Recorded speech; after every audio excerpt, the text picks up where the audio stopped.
Hi friends, welcome back to my channel. This is Aso Tarot, and in today's pick a card reading, we are going to be looking at what you need to know about your fears. So I am going to preface this with a bit of a trigger warning. We are going to be talking about some heavier topics and obviously things that you might potentially be afraid of. So that could create some triggers. So if you feel uncomfortable or this reading is just not making you feel better, it's not helping anything, please just click off. Like, it's not worth you getting triggered or anything like that. This reading is not meant to shame you or to make you feel bad about any of these fears, but instead it's meant to help you gain awareness and insight into these fears and how they might be distorting your perception and how they might be hindering your growth. So I will say, because this is a general reading, I'm not necessarily going to give you like techniques and tips on how to overcome this, because overcoming fears can be different for everybody.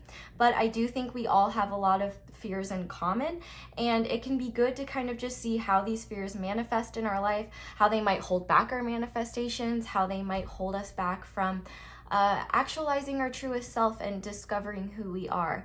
So we have 4 piles to choose from today. We have pile 1 with this aura-coated rose quartz. We have pile 2 with this blue lace agate. We have pile 3 with this piece jade. And finally, we have pile 4 with this piece of Chrysocolla.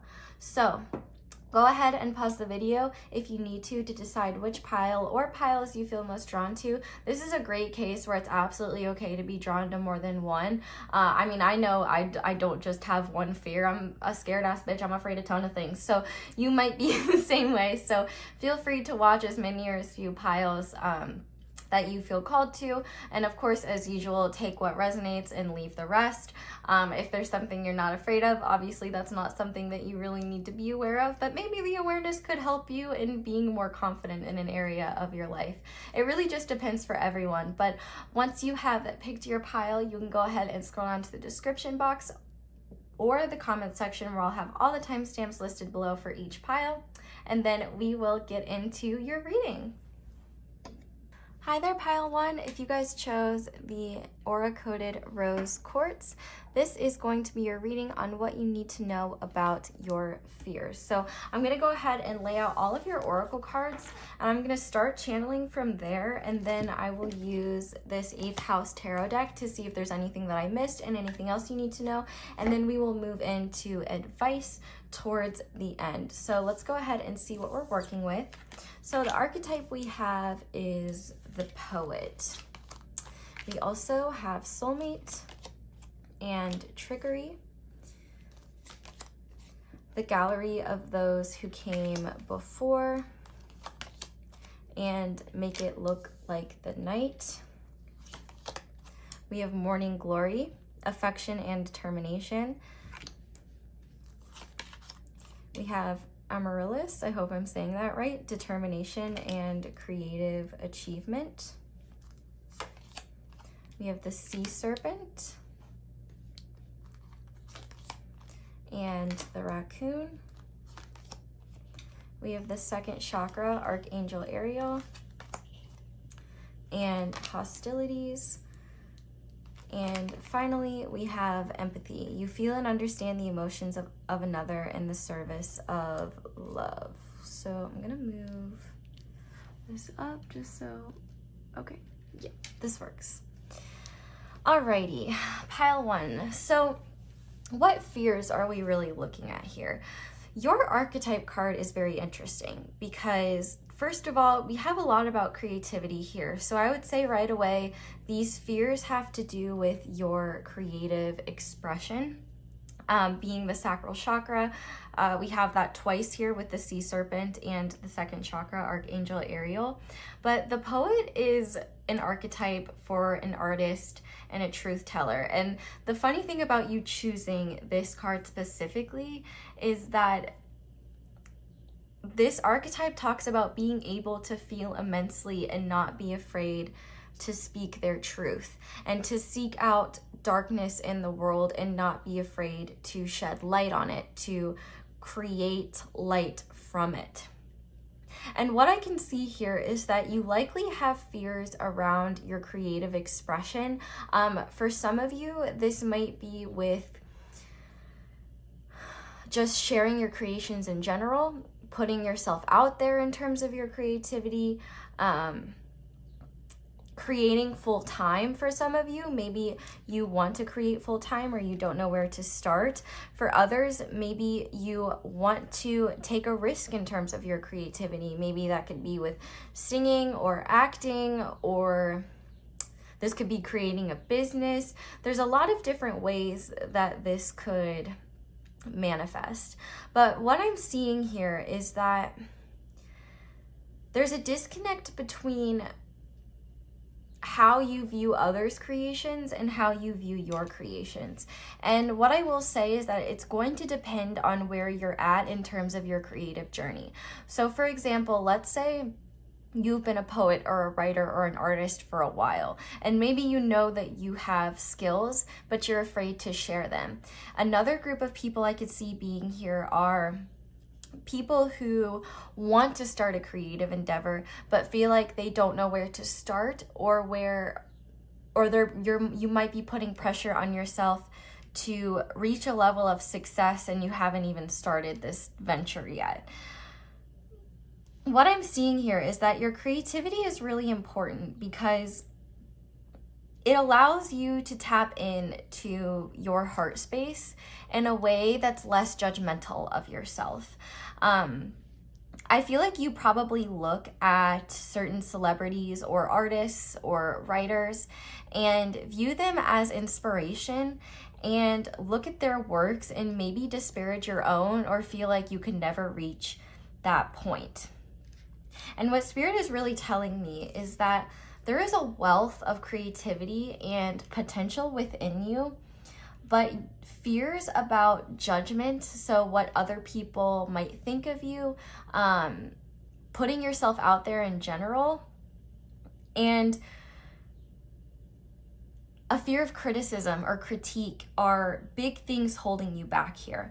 What I'm seeing here, especially with this raccoon and hostilities, is that for a lot of you, you already have a lot of creative talent. It's just that you might feel stuck in a box creatively. So like maybe you hide behind a certain mask or a certain persona to put out your creations, and you're finding that to be creatively limiting. And you might be curious to know how you can expand that. You might be afraid that if you do expand, you might be met with hostility.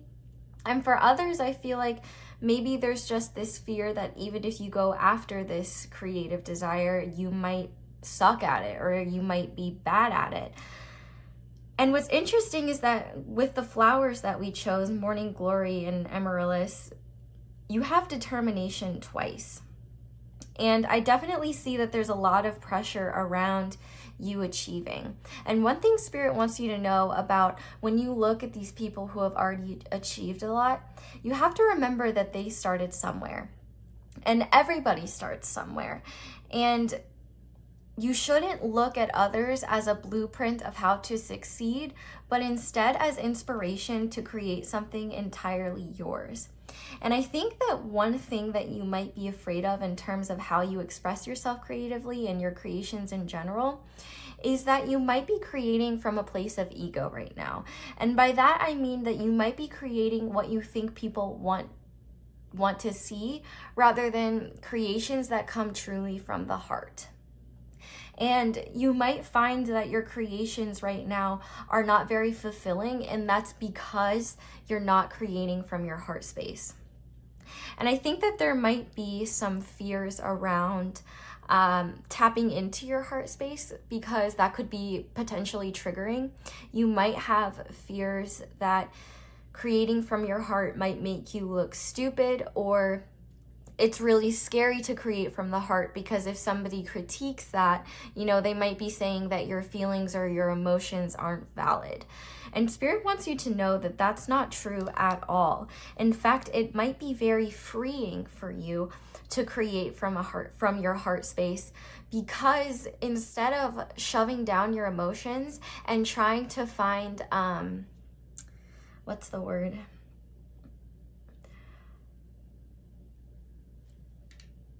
trying to, what's the word? I'm so sorry. Fickle approval is kind of like what I want to use. Instead of seeking approval that is fickle from others for your creations, you might actually find a lot more freedom in creating from the heart. I think Spirit wants you to redirect your perspective in how you share your creations. And instead of, oh, people might judge me for this, people might think I'm stupid for this, instead think, maybe there are people who are feeling the same way as I am, and I might be able to help them by having these deep, heartfelt creations. I think there's a lot of things in not only your heart space, but in your root chakra, and they are really stopping you from unleashing your full creativity. And I actually want to scale this back, because this isn't just about creation. This is also about expression. So this doesn't even have to be about a creative endeavor. This could be about expressing feelings to others, or creating art that you can use to express your truth to others, which I guess that goes back to creativity. But Spirit really wants you to look at how you view success, and if you are limiting yourself by your viewpoints of success, because success is subjective and it really just determines on what we think as success. You know, if getting out of bed is your success for the day, then man, you're successful every day you get out of bed. But if success for you is having 1 million followers and tons of likes and stuff like that, Spirit might want you to look at maybe how that is limiting you from expressing yourself, and how that might be putting you in a box. It seems like there's a lot with your shadow side that you could actually work with, that could not only be healing, but create more authentic art, or give you more determination and drive to put into your creations, especially if it's less like artistic and it's more business oriented.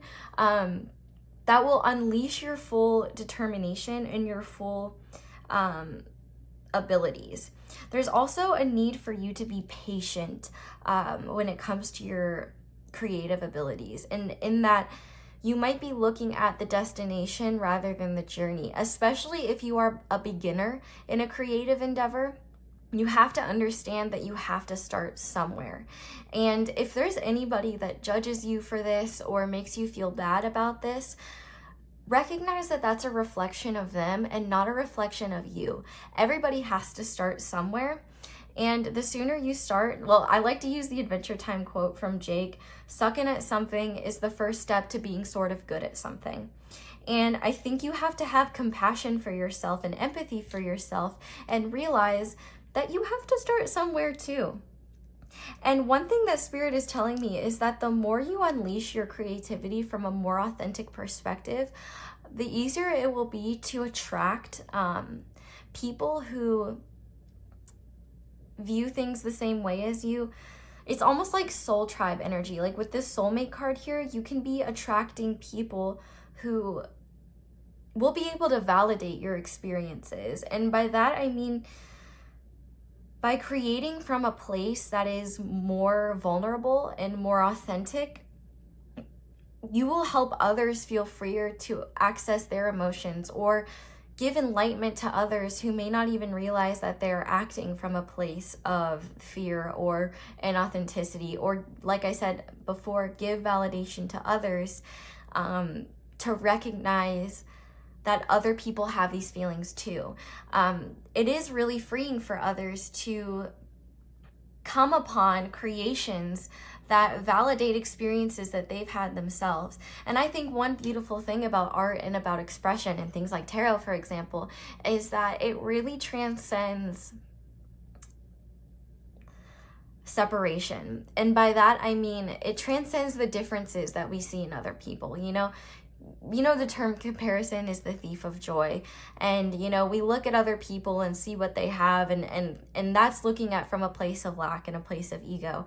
But there's a lot of things that are inherently human that are universal. It doesn't matter where we come from or what we do. And for example, You know, love is a universal thing that we all search for, that we all want to experience, that we all want to feel. We all experience beginnings, we all experience endings. There's a lot of universal human truths that we all experience, and that's the beauty of art, is that it doesn't matter where you come from or what your experiences are. When you create something from your heart space, you are giving people an opportunity not only to understand yourself more, but to help others understand their feelings more as well. And I think especially in just like our culture today, there's huge fears around being authentic and being vulnerable because we don't want to get hurt. And you might feel like it's a trick to open your heart up to what it's feeling. But in fact, it could be freeing in the sense that the creative inspiration that you're looking for might be just lying within you, waiting to be tapped into. You know, maybe you scroll through Instagram for hours looking for inspiration, or looking for your aesthetic, or what feels like you fits with you, and you might just be looking for direction outside of yourself, and you might find that the direction that you're looking for is actually within you, and you might be continually betraying yourself because you're not actually paying attention to the things that want to be expressed. There's a lot within you just waiting to be unleashed. And another thing that I'm hearing is that if there's causes that you feel particularly passionate about, whether they're social, and any types of causes, you know, any darkness you see in the world that you feel like needs to be changed, you could really utilize that and use that as creative inspiration to get out a message or to fundraise. So for example, you know, maybe you create a project about mental health, and it's a deeply personal thing where you create things that reflect different experiences that you've had in terms of your mental health, and you put this out there in the world and monetize it, and some of the proceeds go to a mental health organization that you really care about, for example.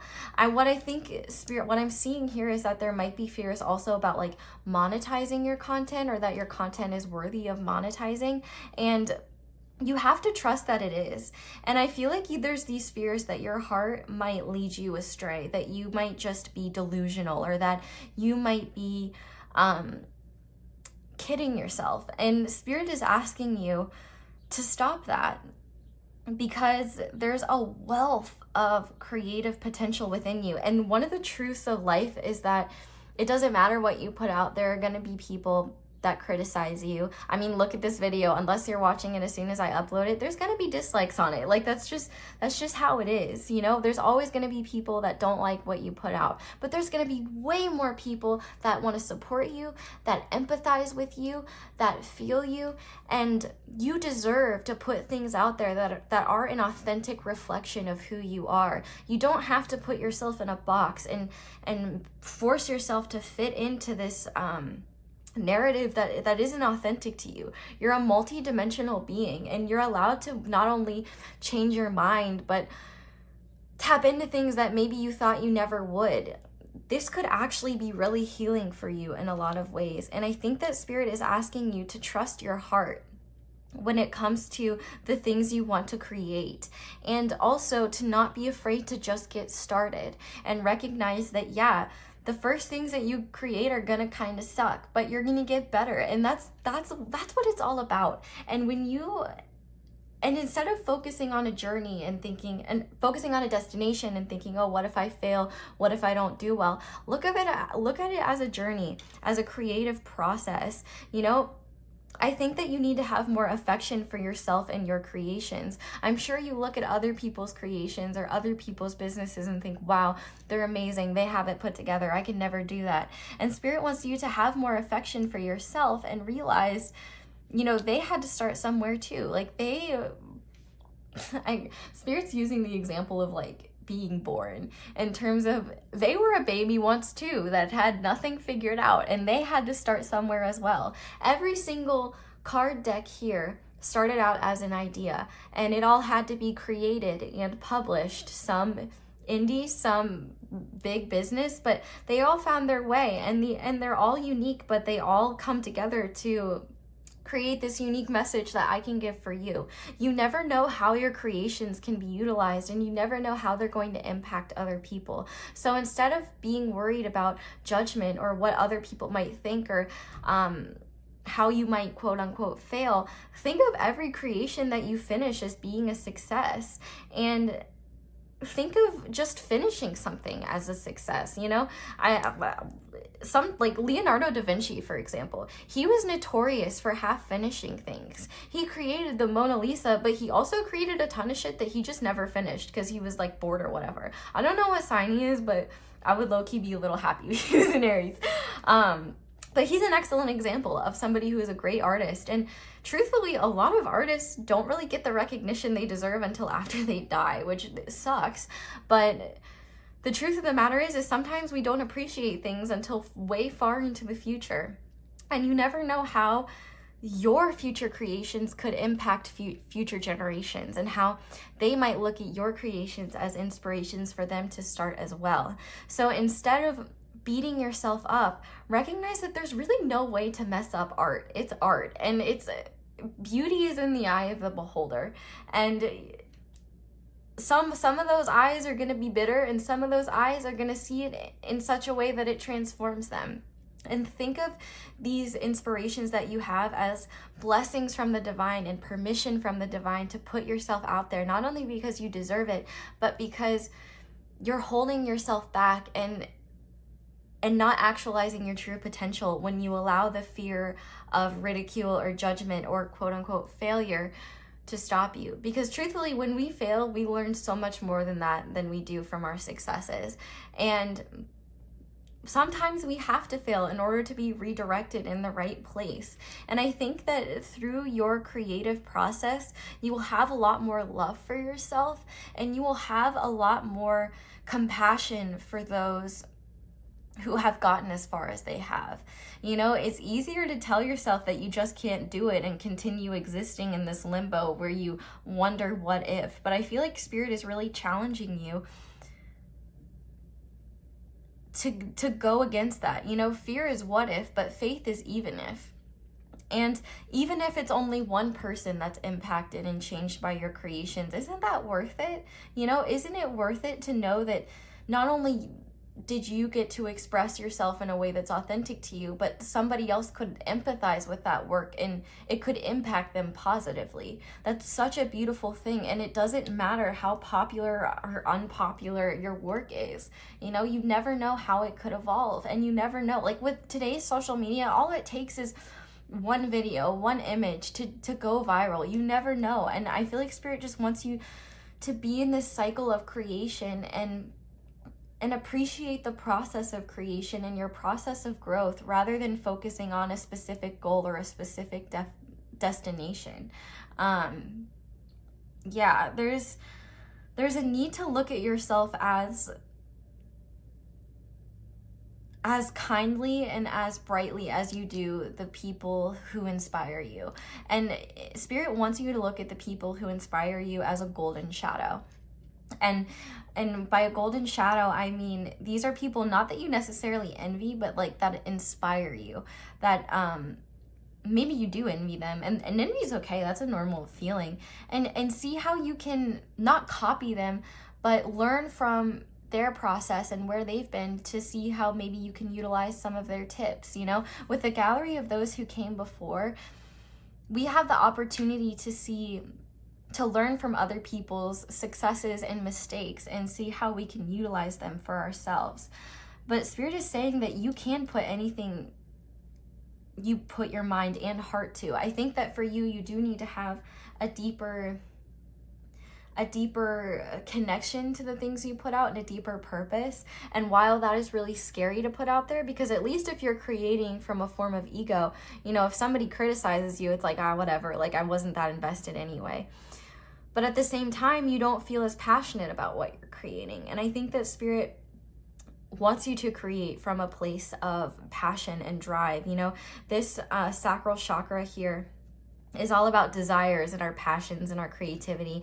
And I think with this root chakra here, I think maybe there's painful things from your past, maybe from your childhood, or from your adolescence, where maybe you were hurt by others and you've kind of been numb to that pain. And there might be opportunities for healing where you could explore those darker parts of yourself and express them. It's almost like you're releasing that pent-up energy in a way, and Spirit wants you to be aware of that. But I am going to go ahead and shuffle these tarot cards and see just what else Spirit wants you to know about these fears, just to make sure I didn't miss anything. So Spirit, what else do you want pile 1 to know about these fears? Okay, I feel like, okay. Well, we have the Nine of Swords in reverse. I'm hearing rumination. So I am hearing, like, you know, you might be creating a mountain out of a molehill. Maybe some of you have Mars and Gemini, but with this Nine of Swords in reverse, Spirit's saying that you might just, your biggest enemy might just be yourself. Let's see, yeah, we also have the Devil in reverse, so we have Capricorn energy, and we have Scorpio energy, Death upright. Let's get, okay, one more. We have the 10 of Cups, and on the back of the deck, we have the 3 of Wands. So we have Sun in Aries, Mars in Pisces, Scorpio energy, and Capricorn energy. So I do think that one thing that Spirit wants you to know, which honestly I love, because it's funny how it's like there's light and there's dark, and it's almost like Spirit wants you to tap into not only the things that make you feel emotionally fulfilled, the things that make you feel happy, the things that make you feel expansive, but Spirit also wants you to tap into your fears. And what's interesting is that this card is number 7, which makes me think of the Chariot, which is more Cancerian energy. And the Chariot is all about balancing energies and light and dark energies and your shadow. And so Spirit wants you to not only embrace the process of creation and how that will help you transform, but I also think that creativity for you could be therapeutic in a way where you're addressing the things that really scare you and that hold you back, but you're also embracing the things that light you up and make you feel happy. I feel like part of your creative process is to understand the lightest and the darkest parts of the human experience and express them through a creative modality that works best for you. And what Spirit is really saying is that overcoming your greatest fears can and will bring you not only the most transformation, but emotional fulfillment and expansion, new adventures, and things that you never thought possible. And I think that, you know, for some of you, you might be, it might be a continual process of going to the light and the dark and integrating them together. But I think that Spirit is really just asking you to recognize how you might be your own worst enemy, and you might be holding yourself back because of fears that haven't even actualized yet, or fears of failure that can't even be possible yet because you haven't even started. So what Spirit is really saying is that, you know, everything is a process, but this journey of embracing your creativity is going to be one of the most freeing things for you, in the sense that you're going to be able to be more authentic with yourself and more authentic with your relationships. I don't know why I'm like, my voice is getting all weird. I'm sorry. I don't know how to fix it. I don't have water. But what Spirit is saying is that your greatest fears contain your greatest growth, and that you are meant to experience the light and the dark sides of the human experience, that you can integrate them into these beautiful pictures. And I don't mean necessarily pictures, but paint like the polarities of life. And, you know, with this rose, I think of cracked open, it's happening for you, not to you. And Spirit doesn't want you to focus on art that's only dark or only light. It wants you to focus on both. So for example, if you're creating an album, you know, maybe Spirit wants you to focus on doesn't want you to have a specific sound for every single thing in that album. Maybe Spirit wants you to explore different sounds, or don't be afraid to integrate things that are more light if you're used to doing dark things, and don't be afraid to integrate, you know, dark things if you're used to doing light things.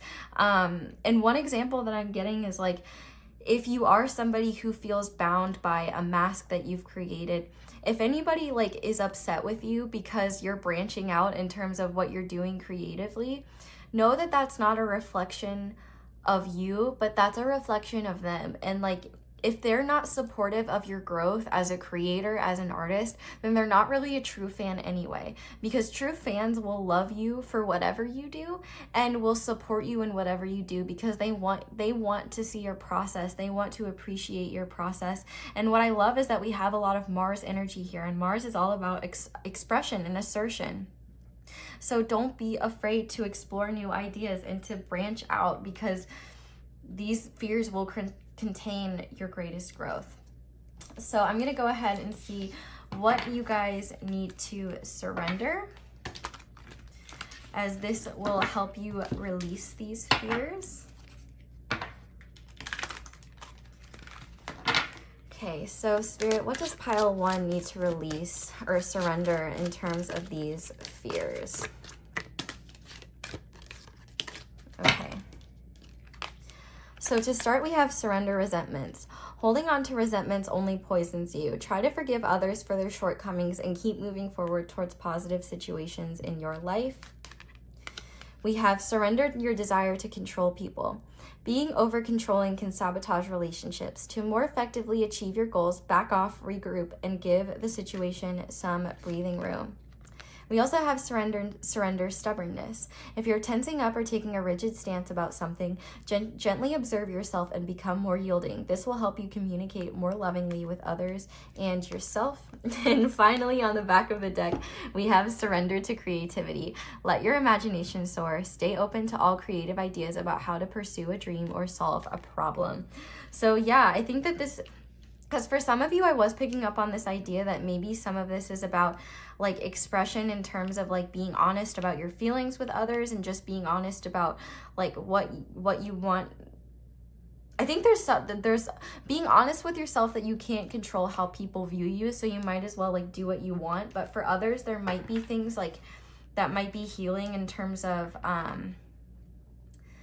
your desire to like control situations, and maybe tapping into your heart space about them could give you more honesty about situations outside of your creativity, if that makes sense. Like, you know, maybe if there's things that you need to heal in terms of your family or friends or past people in your life, it might help you to tap into these creative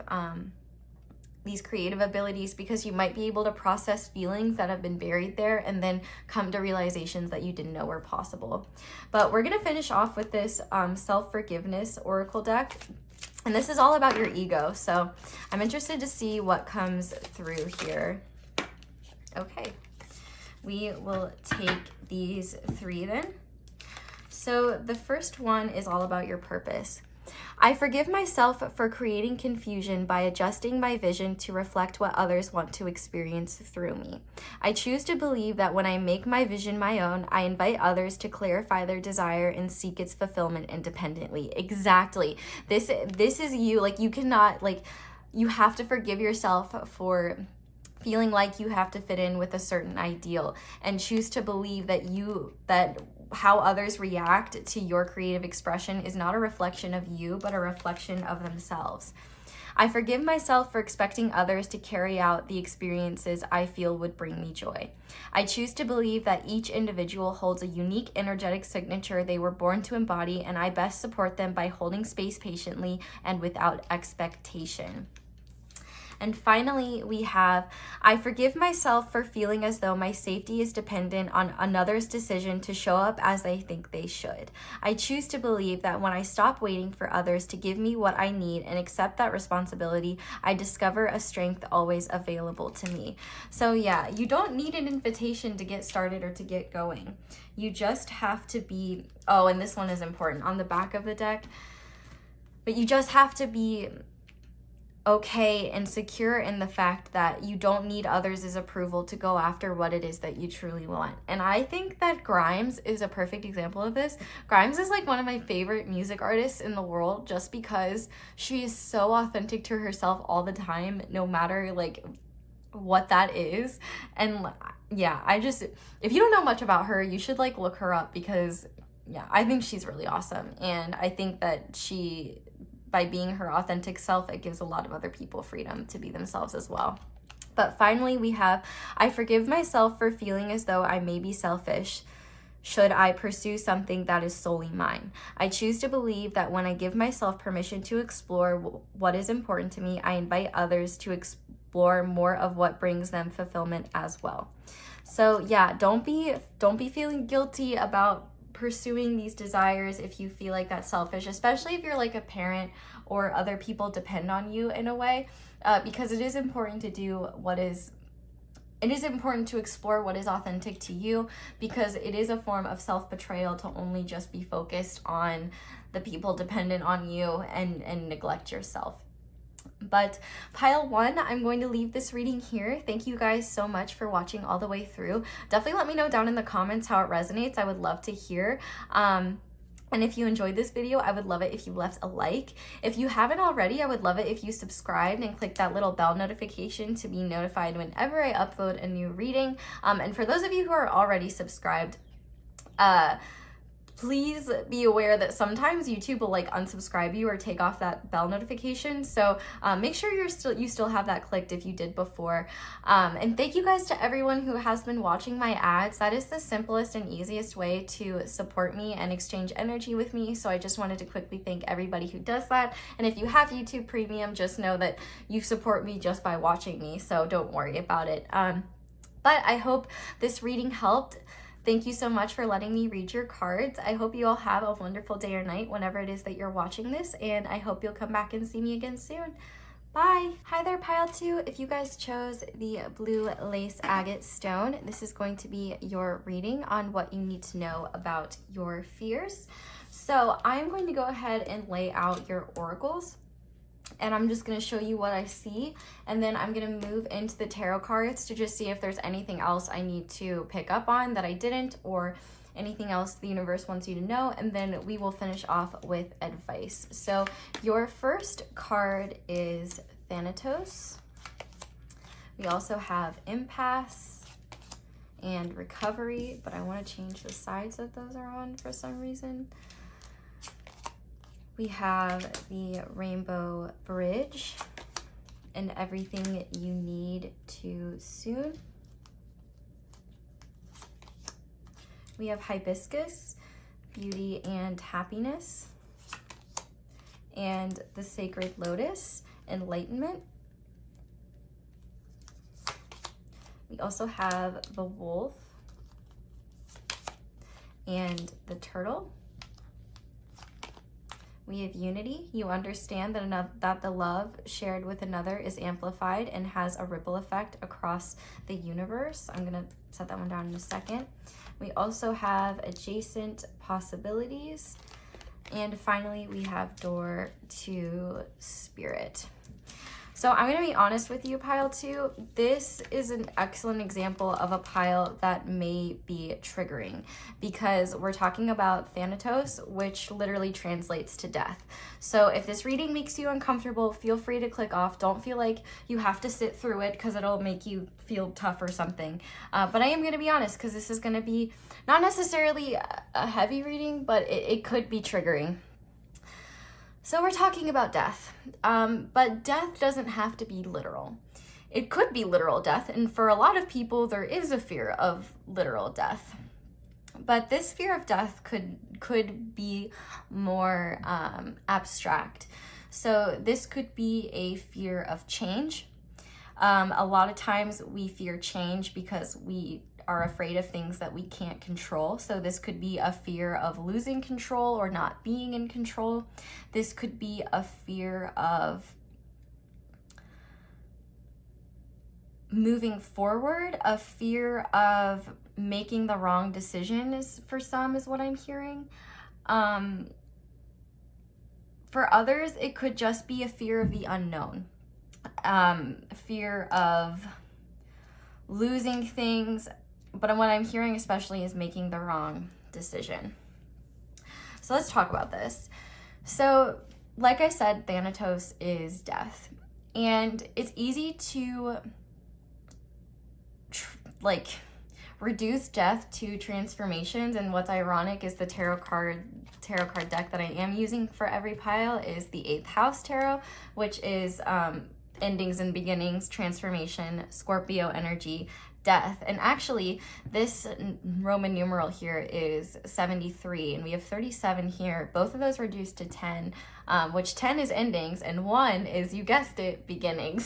So there's a lot here about endings and beginnings.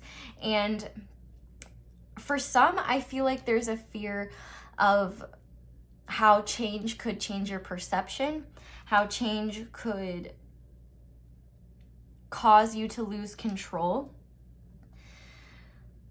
But death is ongoing and omnipresent, and we see it in many different ways. So for example, the cycles of seasons. Spring is the death of winter. Summer is the death of spring. But spring, well, I was trying to do vice versa, but like the end of winter is the birth of spring. You know what I mean?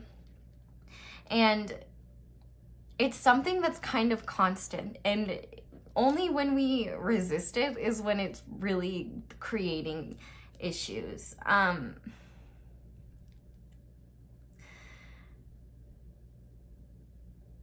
One thing that Spirit wants to talk about when it comes to death energy is that death often has our greatest fears in it, and our biggest transformations. You know, when we talk about the traditional death card in tarot, it is Scorpio energy, and it is about the ending of something and the beginning of something else. And a lot of times these changes can be hard, but they do create an opportunity to show us how strong we are. And one of the scariest things about life is that death is unavoidable and changes are unavoidable. And I think a lot of times it's easy to get very comfortable in a way of living, in a lifestyle, in a friend group, in an area, and you might find as time goes on, things are less fulfilling, or that you find yourself stagnating and not growing, and you're not finding fulfillment, but at the same time, you're not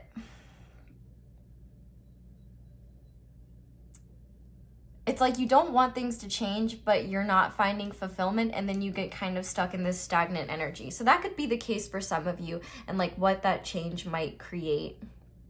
What's interesting with this wolf card here is that this wolf card talks a lot about like authority and tradition. It also talks about being a guardian. So for some of you, maybe there is this fear of having to maintain a very traditional role or uphold a traditional role within your family. For some of you, there could be wounds related to like a masculine figure, like a father, a grandfather, an uncle or something like that, somebody that you might want to live up to. But I also think here that there have been deaths, which I don't want to talk about like specific deaths, but more so like hard changes that happened in your life that created a lot of pain that maybe you haven't seen the beauty in. You know, the term beauty is pain, we usually look at that from a very literal sense, as in like, oh, you know, you gotta, to look traditionally beautiful, you gotta get your eyebrows waxed and like stupid shit like that. But on a macro level, beauty is pain is like, through pain, we see a lot of beautiful things. It's kind of fucked up, but like, it's kind of just the truth of life, if I'm being honest. And it seems like for some of you, you've maybe gotten so comfortable in the way that your life is that maybe you know it's time to move forward. It's time to step into the unknown, but you're afraid of what that might be. With this everything you need too soon, it's like you might be so used to suffering, or you might be so used to what your life has been like, that there's a lot of fears about being open to good things. You know, maybe this death is the death of suffering for you. Maybe this death is a change that maybe you want and you want to welcome, but you're afraid of what that looks like. What if I embrace it and I lose it? What if I embrace it and it doesn't work out for me? What if I embrace it and it's not forever? Well, I got news. Nothing lasts forever. And actually I'm hearing like a very specific K-pop song. So for my K-pop stans, I think it's Girls' Day, and they have a song. I don't even know what the English title of it is, but they say like nothing lasts forever, like over and over in it. That's like what's playing in my head. And I think that's an important understanding for all of you that picked this group, because I think there's pain within you that results from deaths of certain things. This could be literal, but for others it could just be endings like breakups, or moving away from a place when you weren't ready, or things like that created pain that made you more afraid of change, and it made you maybe want to grasp onto the things that you could control. Because I think that this deeper fear of death is a fear of not being in control and feeling like you can't, feeling maybe powerless for some of you. But what Spirit is really telling me is that you know, your greatest fears contain your greatest growths, and that death is not something to be feared. Because when we face these deaths, these changes, for some of you, I'm hearing ego deaths that could, okay, listen, if you take psychedelics, all I'm going to say is be careful, because you might get some realizations that maybe you're not ready for, that might be difficult. But what's interesting here is that we have the lotus flower here, and it says no mud, no lotus. And the lotus is all about spiritual awakening and enlightenment. And it's almost like we have to face the mud. We have to face that dingy stuff to face our truth. And when we face these difficult parts of our lives, we understand more about ourselves and more about our truths. Because one big truth here is that we have a finite amount of time on earth, every single one of us, and we don't know when that ends. We don't know when our time will be up. And that's why it is so important to follow what makes you happy and see the beauty in the journey and not the destination. For some of you, you might be very focused on the destination, or maybe you are ready for these blessings that that you might be pushing away or not want to admit, because it's like almost if you welcome them in, what if they go away? Or you might feel like you're not worthy or deserving of them. There's definitely a need to be grounded here, because we have the turtle and the wolf. And I think with the turtle, like I'm hearing slow and steady wins the race. And I'm also hearing that there's a need to be more open to the idea of change into the unknown. I think that there's a fear of stepping into the unknown because it's like, what if you fall through? What if there's nothing there to support you? But I think that there's actually things within you that might be particularly triggering to face that could help you recover from the pain of your past. Because one thing that Spirit wants you to understand is that you weren't brought to this earth to just experience pain and suffering. The point of your life is not to just have life be horrible. The point of your life is to have a human experience. And in fact, it's these changes that probably happen that are out of your control that bring you closer to enlightenment and to your own spirituality, whether that is a particular religion or just to your own higher self, or to somewhere in the middle with your spiritual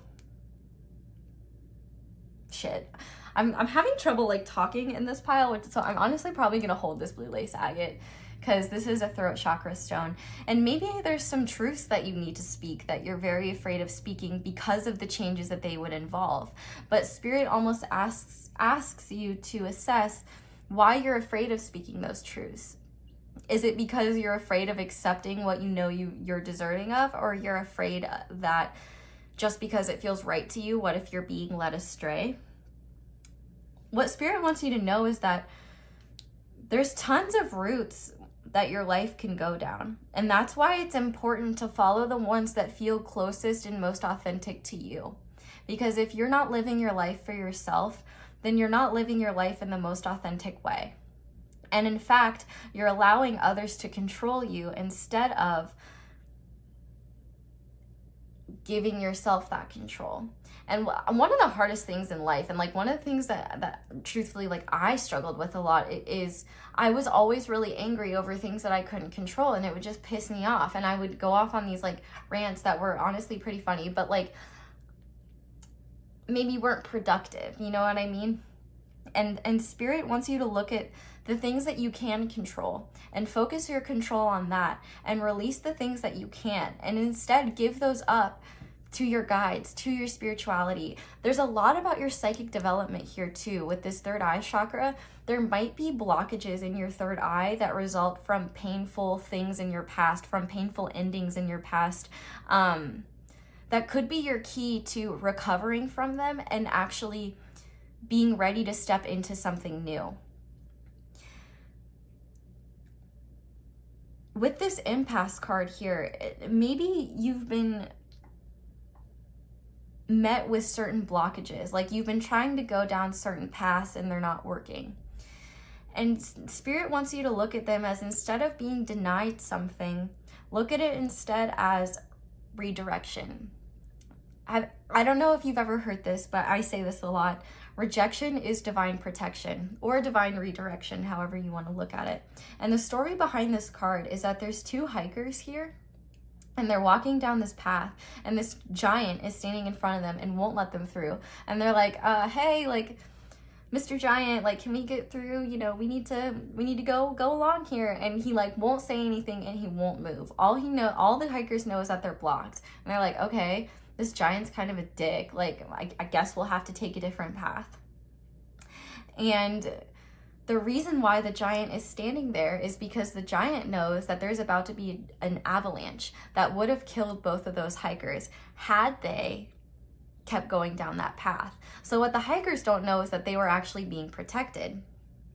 But this blockage is in fact protection. So when you see this, rejection is divine protection, trust that there's a reason why a certain path isn't working out for you, and that there's plenty of paths for you to go down, and that there's so many different unknowns for you to explore, and that you might have to go down certain paths and make mistakes to realize that those paths aren't for you.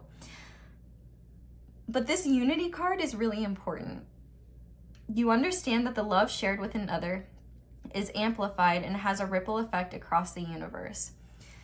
Death is a universal feeling that we all have to feel at some point, that we all have to go through. And it's that pain that can unite us.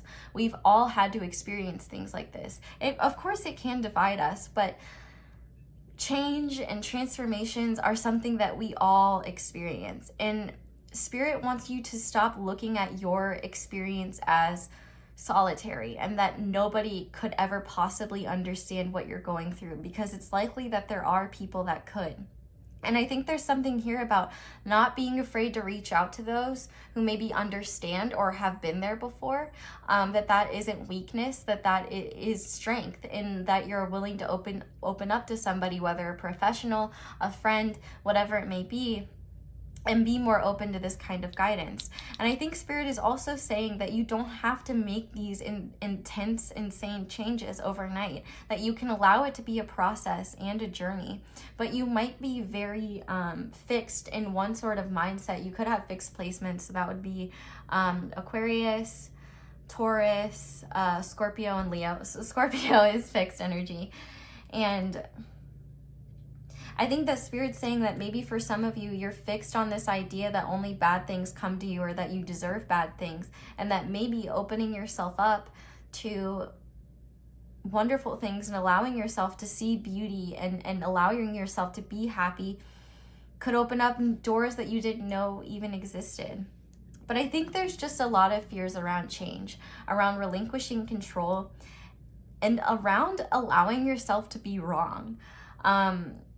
This pile might have, like, I don't want to say a lot of ego, but like, your ego might distort your perception of certain things. And let me just say, pile 2, you have permission to be wrong. It's okay to be wrong. Like, we're all wrong sometimes. And right and wrong in of itself are just perceptions. Yeah, but anyway, I think for some of you, maybe there's a need to be more open to the things that you can't see, to be more open to the things that you feel. Maybe it's time for some of you to go within and kind of ground your feelings and see them as valid. For some of you, definitely have this like masculine energy of like maybe not really wanting to acknowledge things in your heart space, or be open to like, you know, your sixth senses, psychic phenomena, things like that. And it's almost like spirit wants to help give you guidance, but they can't until you're open to it. They want you to feel peace, and they want to help you down I don't want to say the right doors, because there's no wrong doors, but the paths of least resistance, if that makes sense. Because you can definitely go down paths and feel like you're on the right path and then experience a blockage, and recognize that that blockage exists for a reason. But don't be afraid that when you go down a path, if you encounter love, if you encounter happiness, sorry, I didn't mean to drop that. I hope that didn't hurt your ears.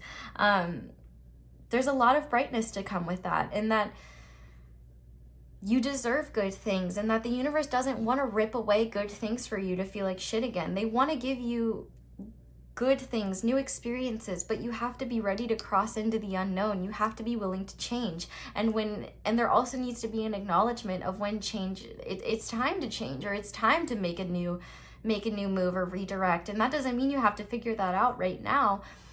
But you do have to remember that this is your life, and you only have one go at it. So you might as well do what makes you the happiest and embrace the highs and lows, rather than try to control circumstances that are out of your control anyway, because it's not going to serve you. You might as well release the things that you can't to your guides, to the universe, or just in general, and focus on what you can, and trust that with each misstep, it's not a misstep, but you might view it as one. With each misstep, with each blockage, with each failure, you're getting closer to your own enlightenment and to your own truth. The only way to know that we're on the right path is to see how happy we are and how content we are. And our truth will change over time, and what we want will change over time, depending on how old we are and where we're at in life, and what our needs are. And so there's a need for you to not feel guilty or have a fixed mindset. You know, just because you wanted something 2 years ago, and that doesn't mean you have to adhere to that now. You know, there might be like this ego perception of like, I have to stay on this path because that's what I wanted, and I need to prove to myself that I was right about that. Well, you were right about that, and you followed that path. But if this path is no longer bringing you fulfillment, then maybe it's time to redirect and find one that brings you more. But I'm going to go ahead and shuffle your tarot cards now and see if there's anything that I missed that Spirit wants you to know about. I cut the deck and I saw the Death card in reverse. So, yeah, there's definitely some transformations that maybe you're afraid of, or that you know you want, but you're afraid of what that looks like. Or maybe for some of you, you're afraid of repeating the past. But there's no need to be afraid. There's no need. Trust that you're being guided to the things that you're being guided on for a reason, and that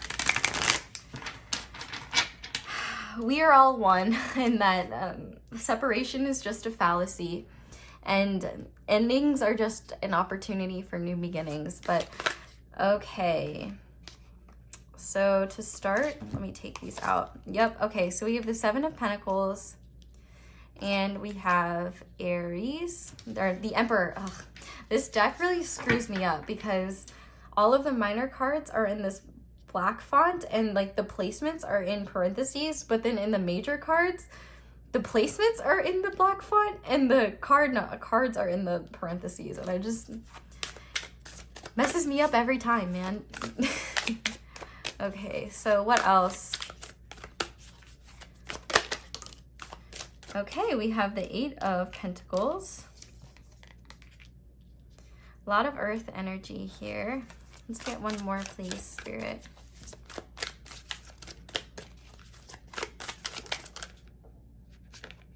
Okay. Guess we're getting 2 more. So we have I'm going to say, yeah, okay, so the Queen of Cups in reverse and the Moon, the High Priestess. See, I said the Moon. Okay, and on the back of the deck, we have the Star in reverse, which luckily I made that one correctly. Yeah, okay, so one thing that I'm seeing here is that there might be something related to authentic expression and communication with your feelings.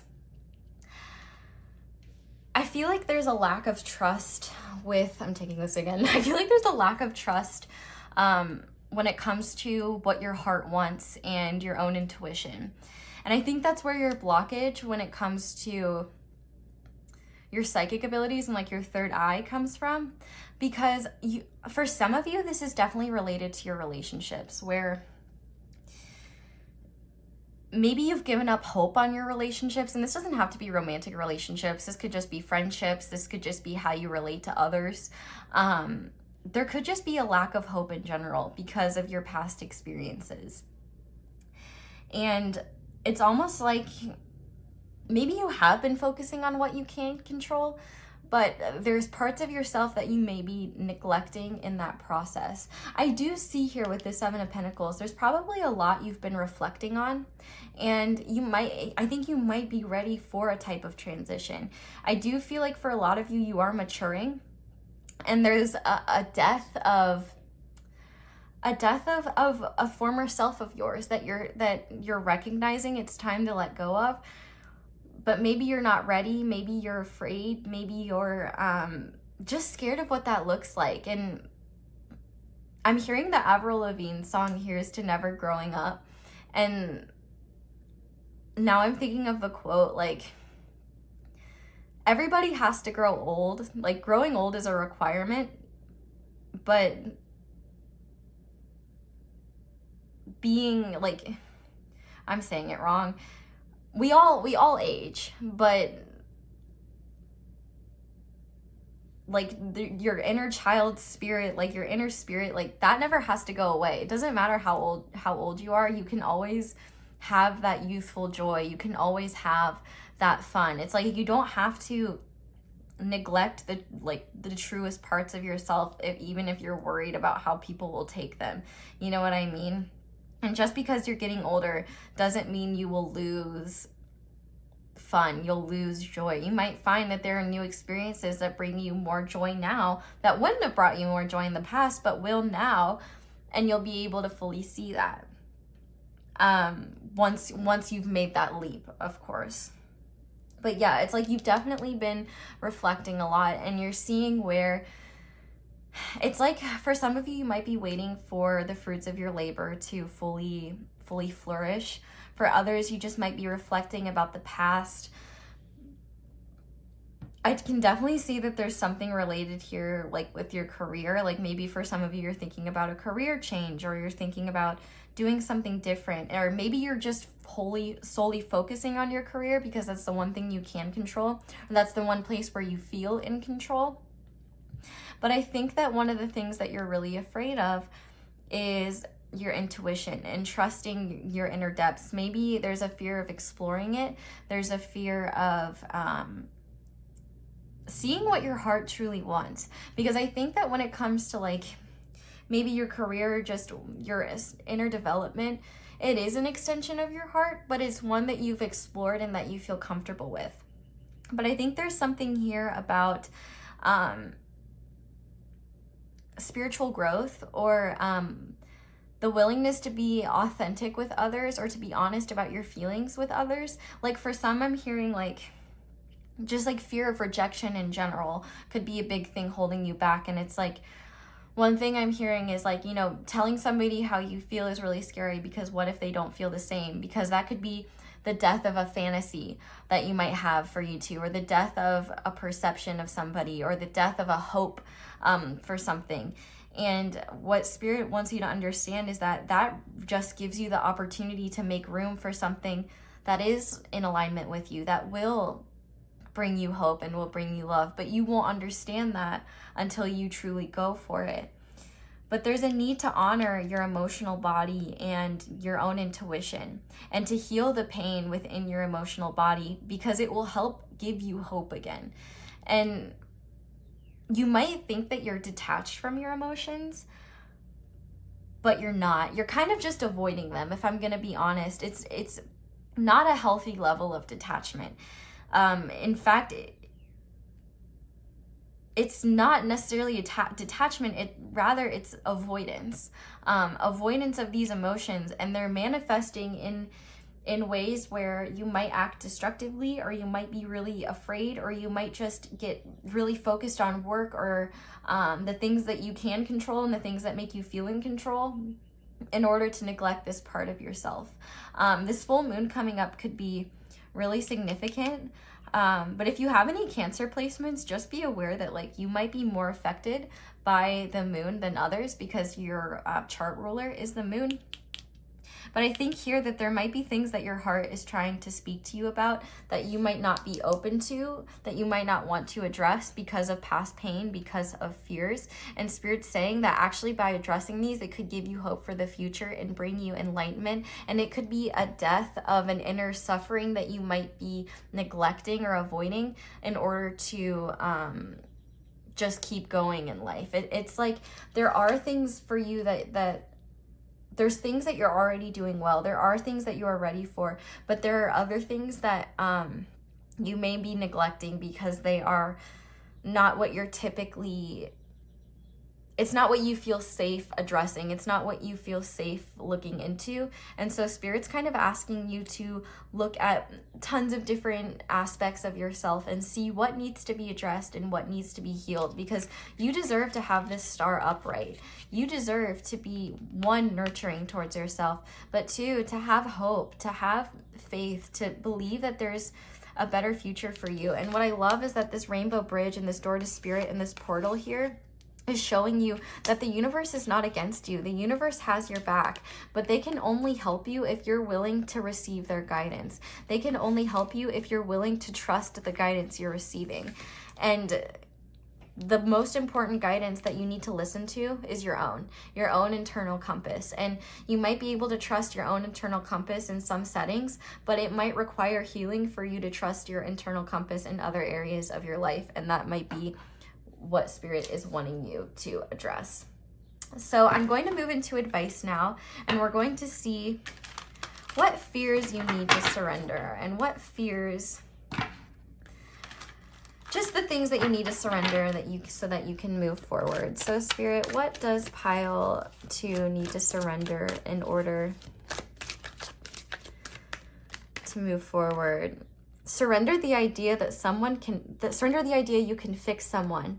It's time for a relationship to shift. It doesn't work to try to fix someone. Each person must be accountable for his or her own healing. So maybe for some of you, you've been, instead of avoiding relationships, staying in relationships because you think that you can fix that person or that you can make the situation better, when in reality, you are focusing on a lost cause. Or you might be avoiding doing your own healing because it's easier to focus on somebody else's. I'm calling out my empaths here. Sometimes, we're guilty of wanting to help others so that we don't have to help ourselves. But Spirit is really saying, you can't fix how other people perceive you. You can't fix other people in general. All you can do is focus on your own healing. We also have surrender your belief in scarcity. The universe is asking you to open to the infinite nature of abundance. And this way you can remove blocks in your life and succeed beyond your wildest dreams. And this is true with everything you need to soon. It's like you might get this abundance and then you're afraid of it because what if it goes away? And that's part of your scarcity mindset. And if you trust in the abundance of the universe and that if you're following what your heart truly wants, you might not know what your heart truly wants because you might be very removed from it, or you might be afraid to address it. this can help you trust that the universe wants you to experience changes so that you can stay in alignment with what's meant for you and not get stuck in a scarcity mindset. We also have surrender your attachment to results. The formula for success is to do all you can to make things happen, then let go of the results. Holding on too tightly to a desired outcome can sabotage it. And actually, the example that Spirit is using for this is an episode from Rick and Morty where Morty has this crystal where he can see how he's going to die. Oh my god, it's a death crystal. And when he holds it, depending on where he's going, he can see how he's going to die. And he has this vision of dying with this girl, Jessica, who is the girl that he has a crush on. And what he doesn't understand, he's so focused on wanting to die with Jessica that he's like not focused on his life at all. And the whole episode is centered around him creating this huge problem for himself and basically becoming this monster because he's focused on the results. And so Spirit is really saying here to not focus on the results, focus on the process and focus on what makes you happy in the now, and don't get attached to results, you know? For example, a relationship. If you're not open to relationships because you're afraid of them failing, that's your attachment to the results. Instead of just exploring what could be and what you could learn from that person. It doesn't have to be forever, and it's okay. And maybe the belief that if you let go of this, you'll never be loved again.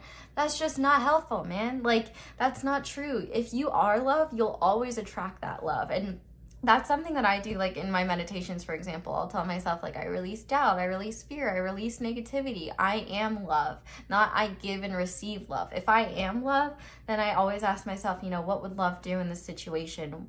What would love, WWLD, what would love do? And on the back of the deck, we have surrender unhealthy relationships. Let go of the relationships that don't serve you, including unavailable or toxic people. You deserve to be treasured by others and be surrounded by positive people. Yeah, so for a lot of you, this could be a fear of breaking up with somebody, a fear of ending something with somebody or something like that. But these don't have to be love relationships. These could be friendships. These could be family relationships, any relationships in your life that don't serve you. You deserve to follow the things and people that make you feel supported, that make you feel good about yourself. And there's a need for you to let go of the idea that you can control somebody or that you can control a situation, because the more you try to control it, the more you'll realize how out of control the situation is. And when we hold on to things that aren't serving us, we just hold back our growth and things that could truly be meant for us. But we're gonna finish off with this self-forgiveness deck and see what you need to forgive yourself for and just what you need to know. Okay, so we're gonna start with this one. I forgive myself for avoiding the experience of that which is new and unknown. I choose to believe that when I accept life's invitation to try something I have not yet experienced, I discover an even deeper connection with the miraculous complexity of my being. This is pretty much exactly what I was saying. And this is exactly my point, you know? Instead of avoiding these uncomfortable experiences, embracing them and seeing what opportunities they might bring you and what you can learn may bring you, will give you a lot more freedom. We also have, I forgive myself for giving my power away by valuing the opinions of others over my own. I choose to believe that when I trust myself to clarify and stand by my own truth, I allow for the creation of a world I actually want to live in. And we also have, I forgive myself for feeling as though it is not safe for me to step out of line and be seen.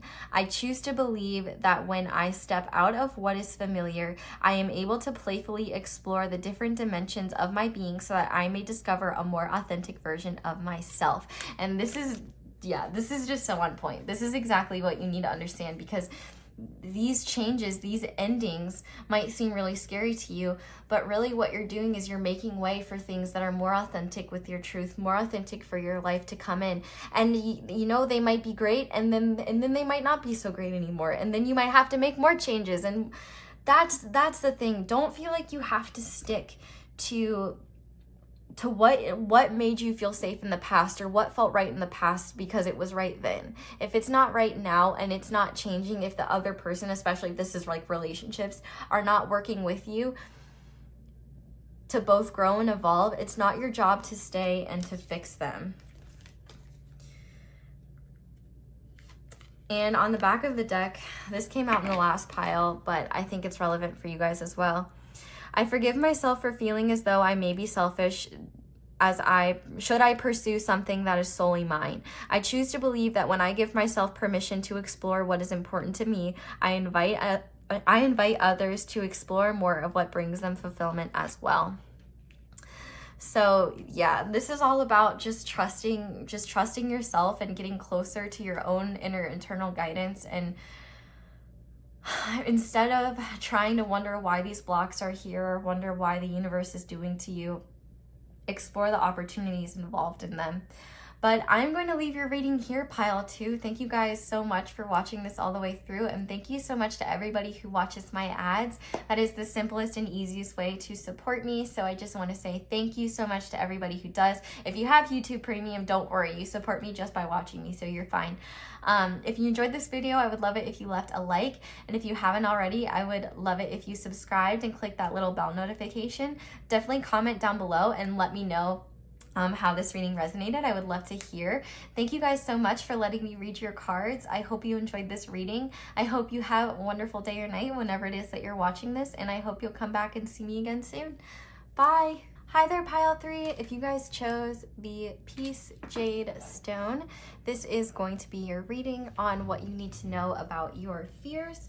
So I'm going to lay out all of your oracles and just get going, and then I will shuffle tarot cards to see what I missed and what else you guys might need to know, and then we will finish off with some advice. So to get started, your archetype oracle here is the Unseen.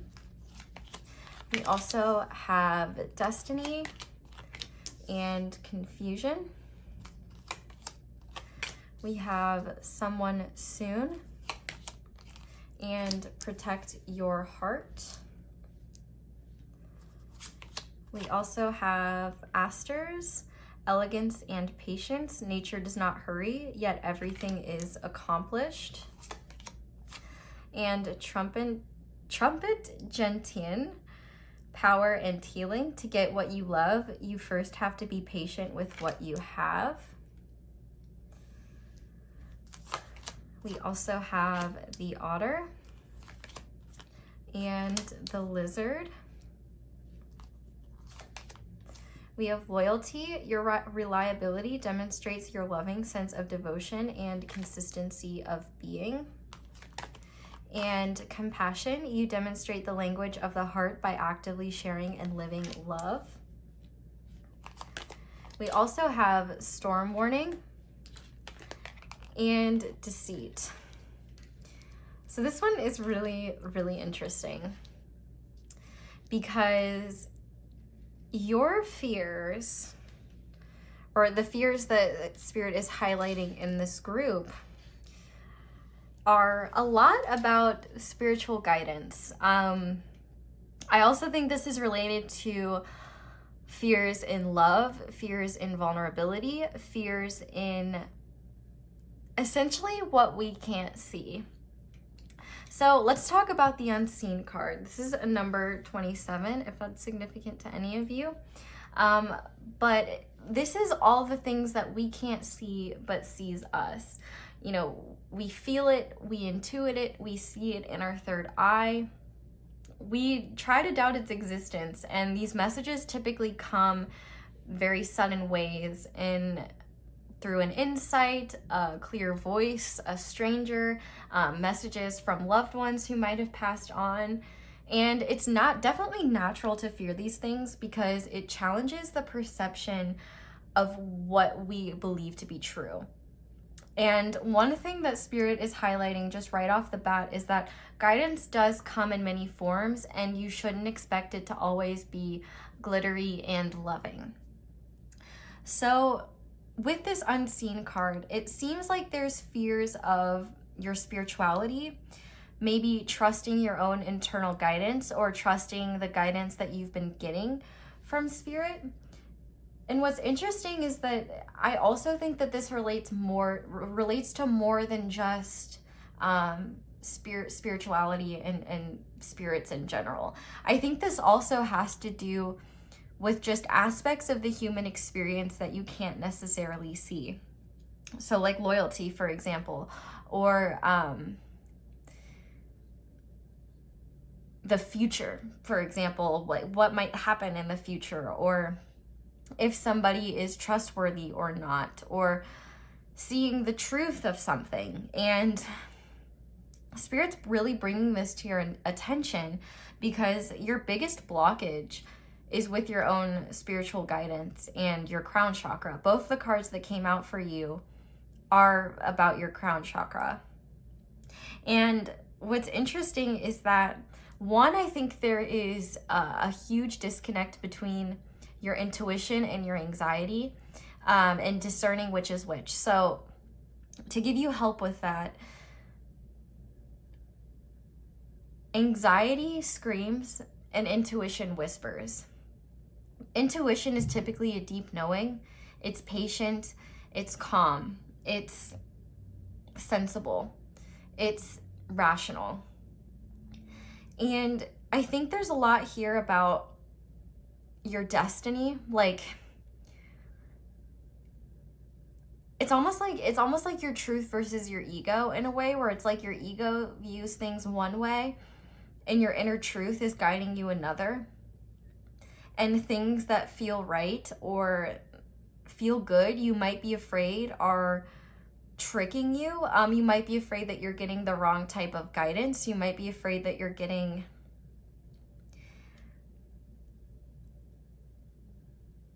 not ready for certain things for some of you. But what I'm hearing is that you're fearing everything that you cannot currently see. And the guidance involved, especially from a spiritual perspective. And when you're in this energy of fear, I feel like two things happen. You're unable to see when something is a bad idea, and you're unable to see when people are being authentic with you or if a guidance is authentic. And I think it's important to note that your own internal guidance is the most powerful thing you can ever utilize. And when you are watching general readings like this, it is important not to see me delivering this message as the ultimate truth. I'm not the ultimate authority on anything. Like, I'm just a girl reading cards. But you have the opportunity to take my guidance and either take it or leave it, decide what resonates with you, decide what doesn't. And what I'm seeing here is that you might be confused. For some of you, this is definitely about your love life, but it certainly doesn't have to be. It could just be about things that you're emotionally invested in. It could be career related, creatively related, artistically related, family related. It could do with a lot of different things. But what it seems like is you're not really sure where you're meant to go. You're not really sure what you're meant to do.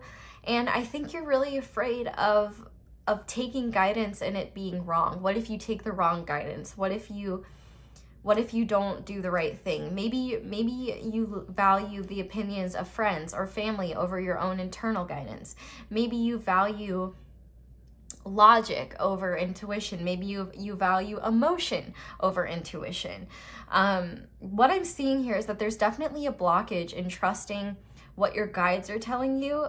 Maybe for some of you just don't believe in that stuff, so understandable. Obviously, you don't have to explore that, but it does kind of seem like You're open to spirituality when you feel more clear about your path and your purpose. But once you get confused again, then it's maybe like you withdraw and maybe you don't really trust yourself to make the right decisions. It's like you might always be anticipating messing up, or you might be worried that you can't trust your own internal guidance.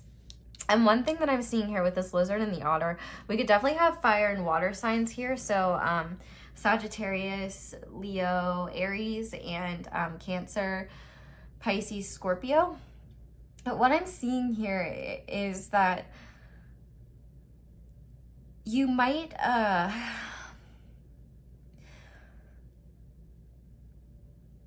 be focusing on the things that, like,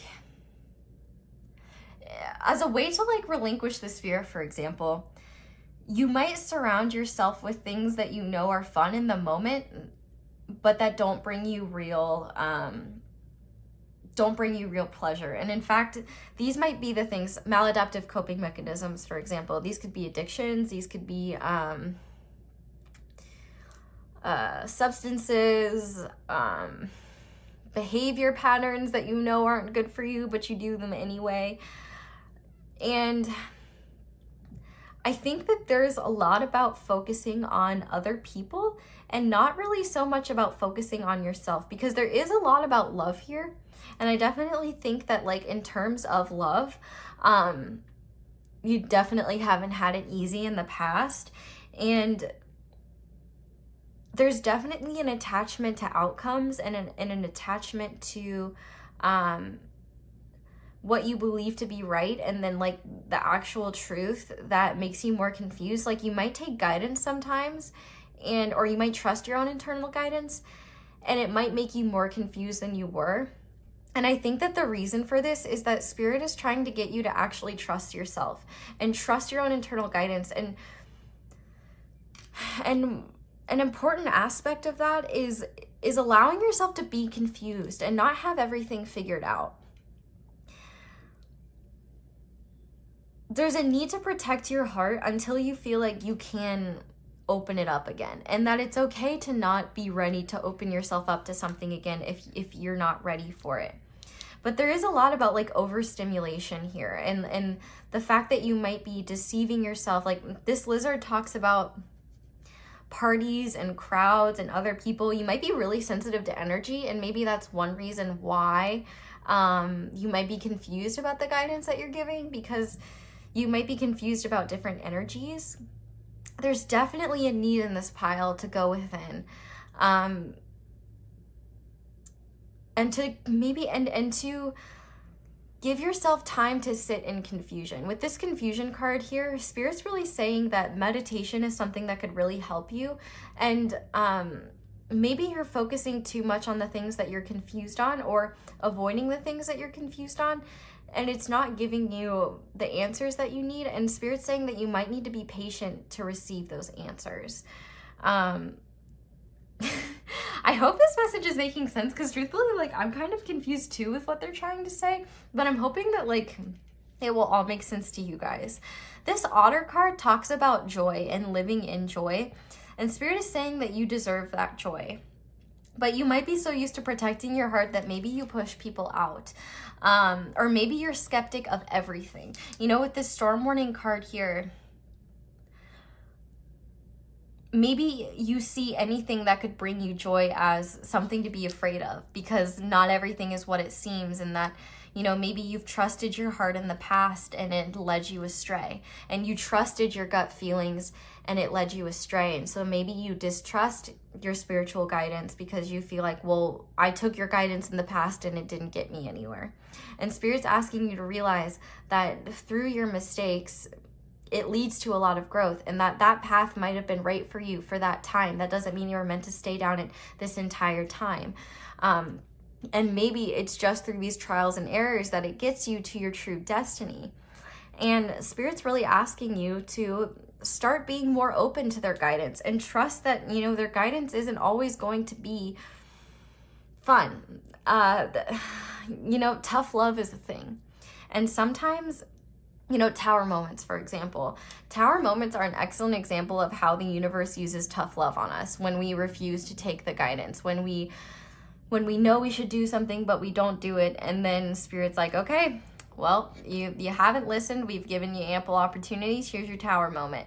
And that's a way of being guided by the unseen. It's not fun. It's not great, but it stops us from deceiving ourselves, because there is this energy of, it's almost like you don't know when to trust yourself and when not to trust yourself. And for a lot of you, I'm seeing this desire to experience authentic love, but like also being very afraid of that and what that actually looks like, and not being open to it because you don't want to get hurt. And this doesn't have to be, for example, like romantic love. This could be just doing something you love, receiving acceptance for the thing that you love. And what Spirit is really saying is that when it comes to just your heart and your own spiritual guidance, you have to honor yourself before you'll feel truly ready to be open to this kind of love. Like for some of you, this has like divine counterpart energy. Like maybe there's somebody that wants to come in, like a divine counterpart that wants to come in, or maybe one that you're in separation with, and you go back and forth like really confused, because sometimes you might feel really confident in this, you might feel like you're really on the right path, and then other times you're like, well, what if I am deceiving myself? What if this isn't true? And part of that is around your attachment to outcomes. And also, I think there's just this fear of opening your heart up in general, that leads you to more confusion. And it's almost like there needs to be some heart healing for you in order to feel more confident in what your path is leading you towards next. I feel like you've learned that you can't trust your heart, and that's actually wrong. You can trust your heart, but the thing is that you've been betraying your heart, whether you realize it or not. Either by neglecting it, ignoring that pain, or by being very non-committal, not allowing relationships to develop to their fullest just because you don't want to open up to that. You're afraid of what that looks like, because yeah, it is really, really scary to open up yourself up to stuff like that, because you could either be rejected, things could not end well. There's tons of different things. You might be afraid maybe people haven't been loyal to you in the past. Maybe you felt really dumb for opening up to people, or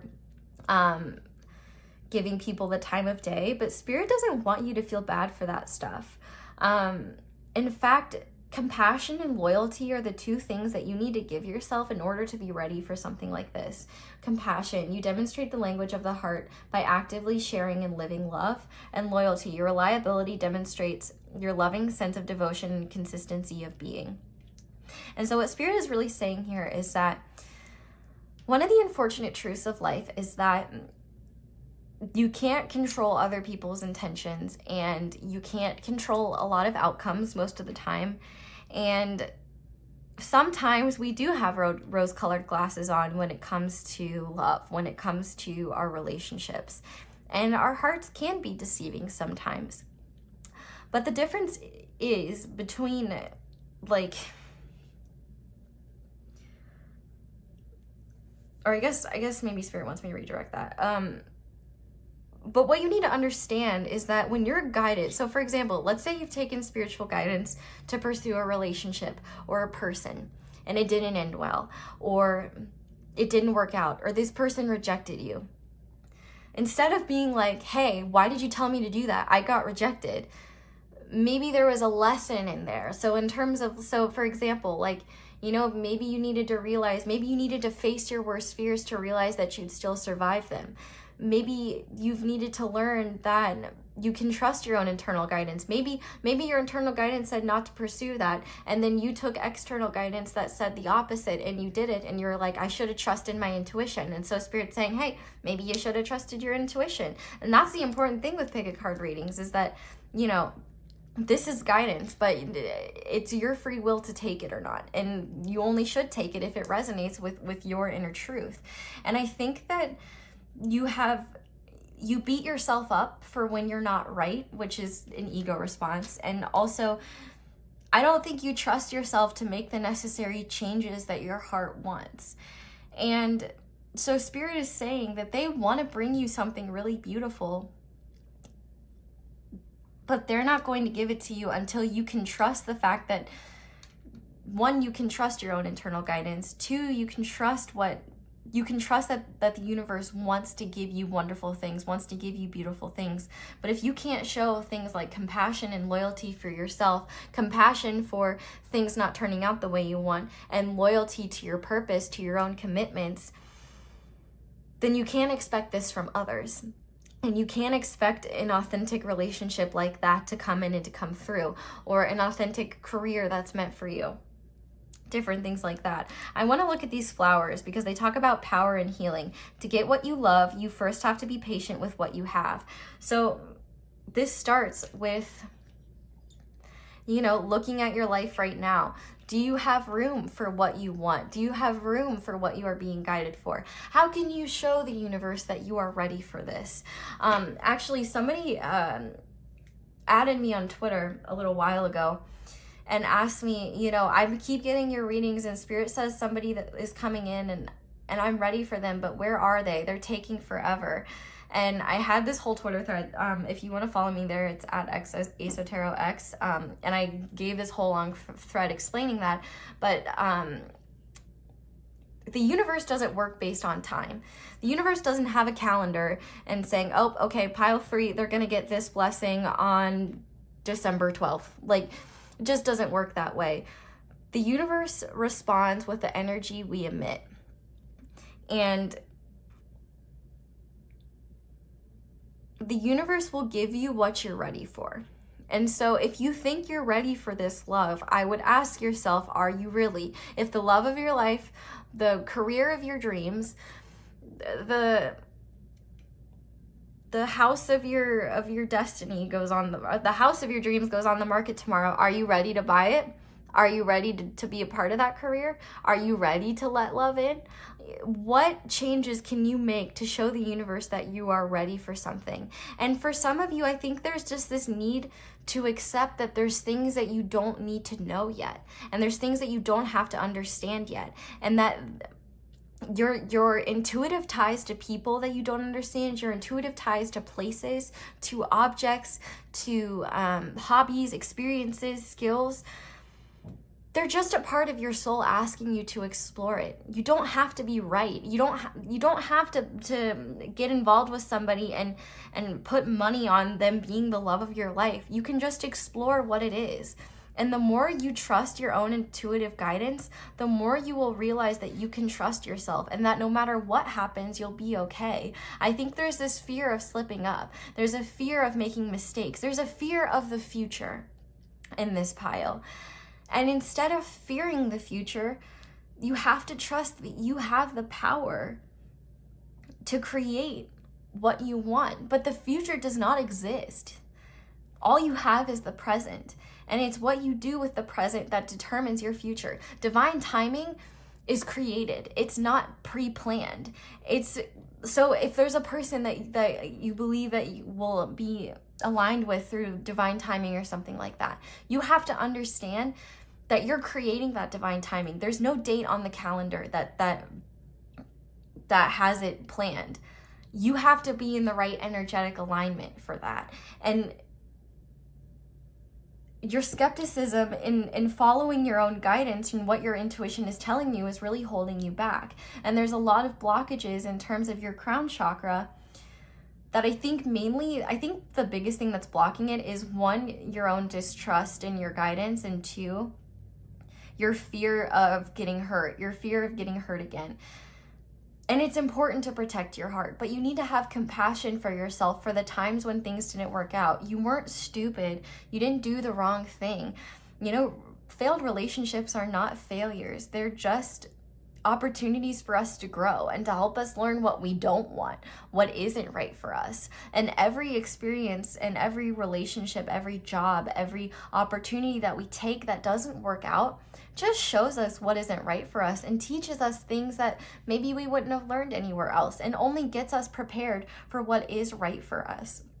Spirit needs you to understand that you don't know everything and that you don't know what is truly right for you until you open yourself up to the experiences that you're afraid of. Your biggest fears contain your biggest growth.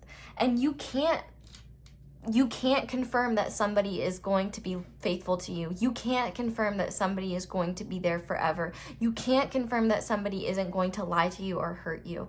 But what you can do is treat yourself the way you want others to treat you and the way you know you deserve to be treated.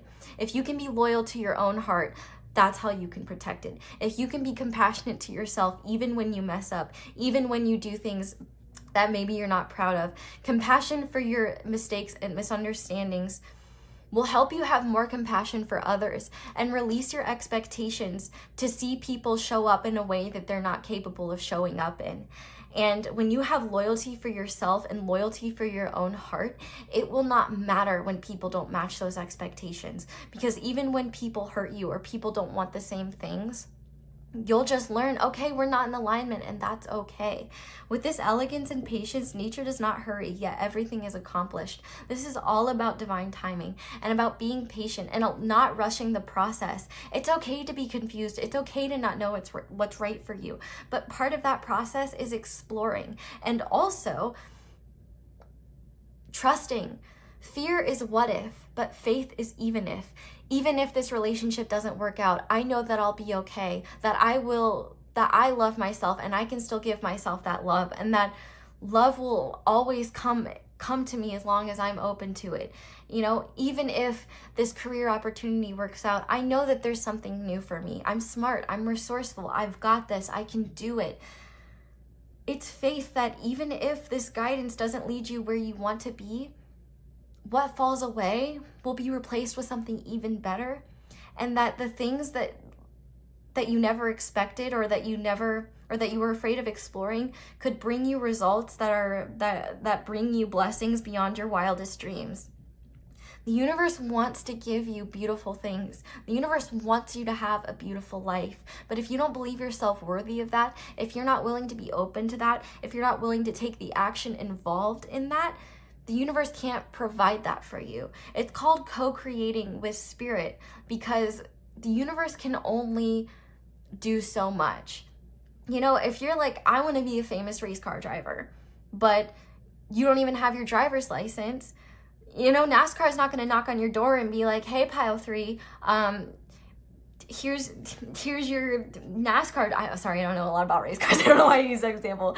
Here's your NASCAR trophy. You're an amazing race car driver. It's like, no, the universe can't do that for you. You don't even have your license. You can't even drive yet. So like, how do you know? Like, you might think things are what you want, but you only know until you experience it. And like, for example, you might be really fixated on a person, or you might be afraid of being around a person because you might have really strong feelings for them, and you're like, oh, I don't want to go through that again. I don't want to go through that heartbreak. I don't want to go through that pain. I don't want to be attached to something. I don't want an anchor.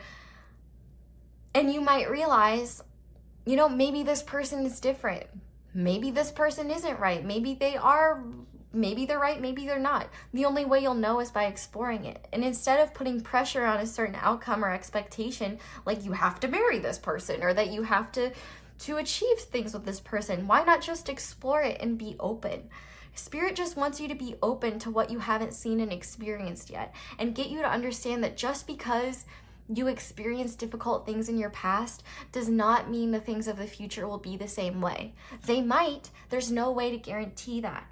But as long as you're able to take care of yourself and view things with love and compassion and honor your heart and honor your needs, you'll be just fine, and you'll be able to heal from whatever comes your way that is unexpected. Because let's just be real, there are going to be unexpected things that come your way. There are going to be things out of your control, and sometimes you're not going to know the move forward, and it's okay to be still until you figure that out. But one thing that Spirit really wants you to understand is that you have so much more power than you think, and that being in your head and writing yourself off or discounting yourself before you've even tried something, before you've even asked someone out, before you've even explored a relationship, before you've even applied for a job or tried out a new hobby, you're just selling yourself short and denying yourself experiences before you know what they could bring you.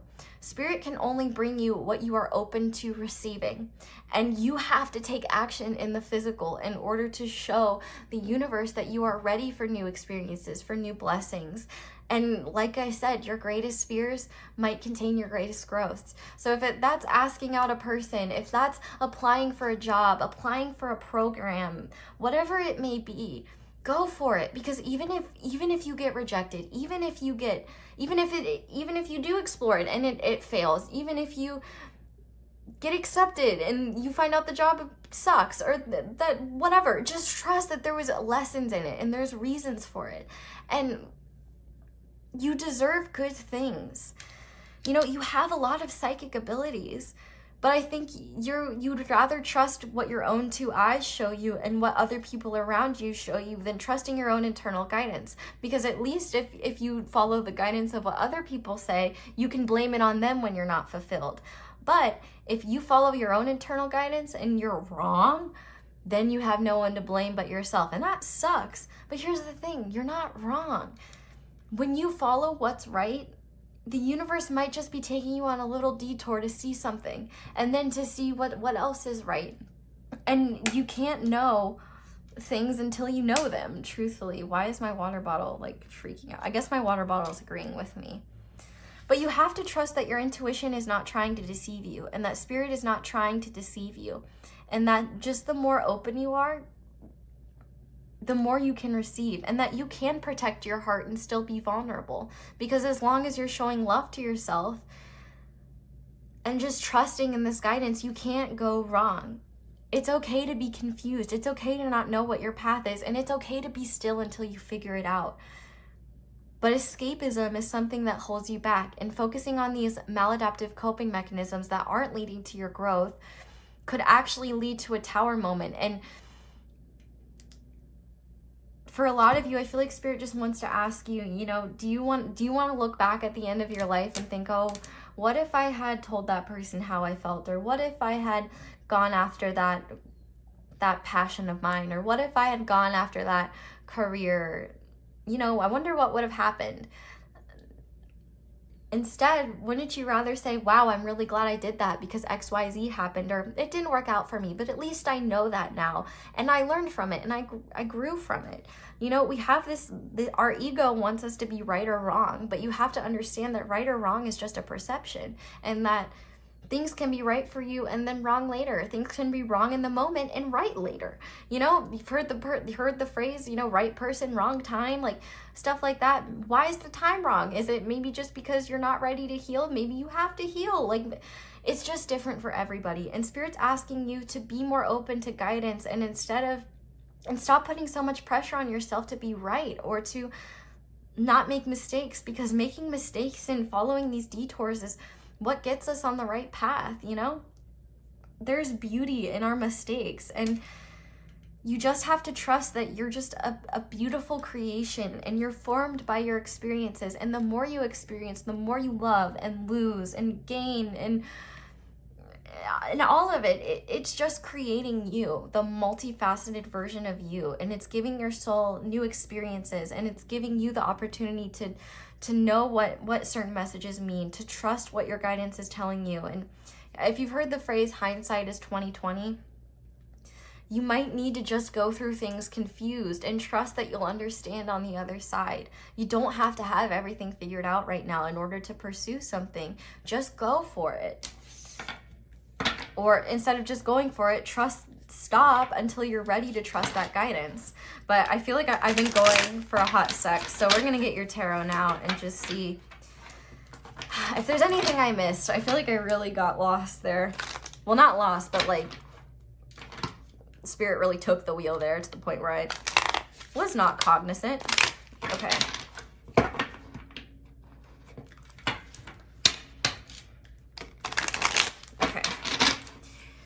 So Spirit, what else do you want pile 3 to know about their fears? Okay.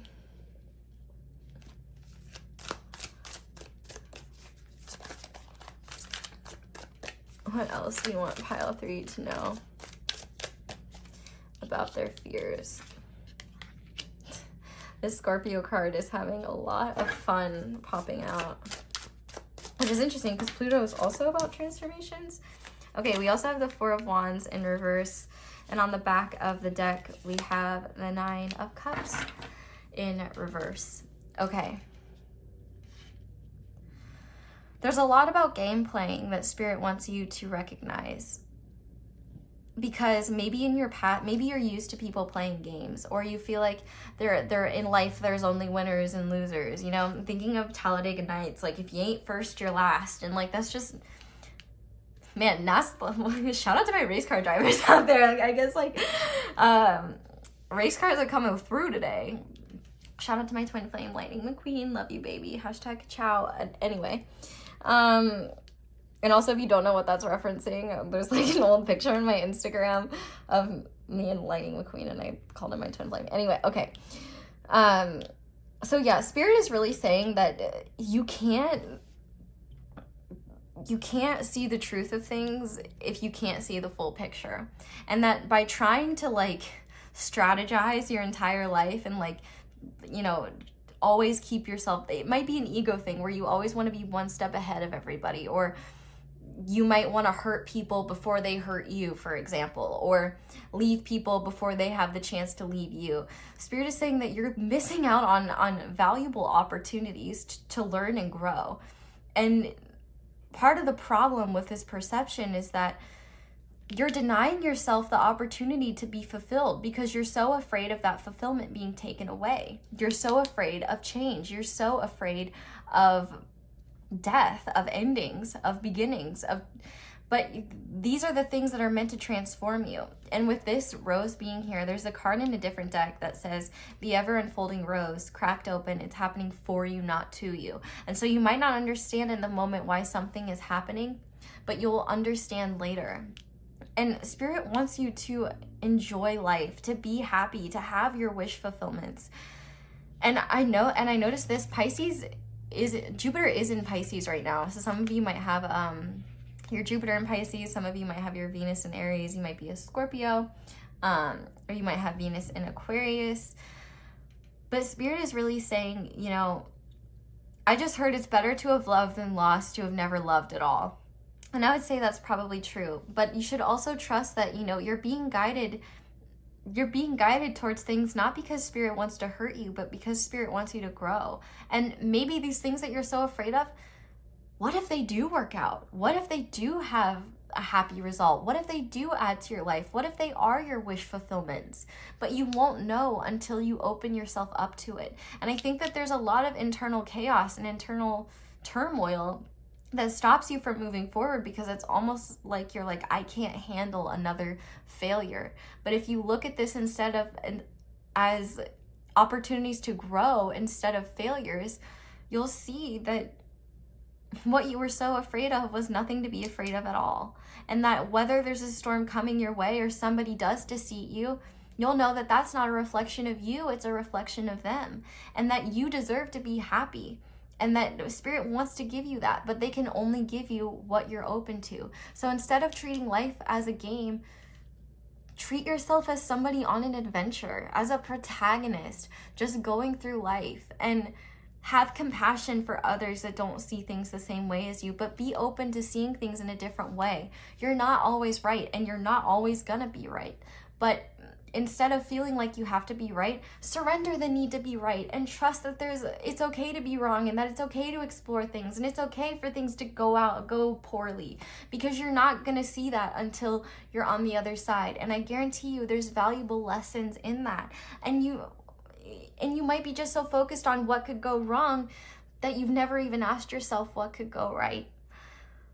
Trust yourself to have the ability to protect your heart, because you are capable of doing that.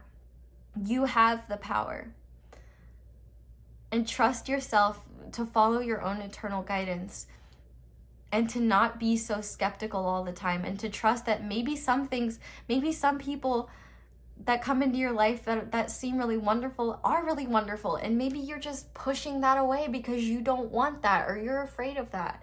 But also don't cling on to people that push you away, because it's not your job to show them that truth. It's your job to follow what makes you happy. And if something isn't fulfilling you, if someone isn't able to give you what you need and deserve, that doesn't mean you should beg for them to do that, because it's not their job. It's your job to fulfill your own needs, and the people that are meant for you will come in that process. So I'm gonna pull some surrender cards now and see what you guys need to surrender. As I'm cutting the deck, surrender the idea you can fix someone is coming out, so we'll see if that comes out again. But okay, Spirit, what does pile 3 need to surrender? Surrender low self-esteem. Yeah, you deserve success and you deserve success, love, and abundance. Set an intention to identify and release any remnants of low self-esteem.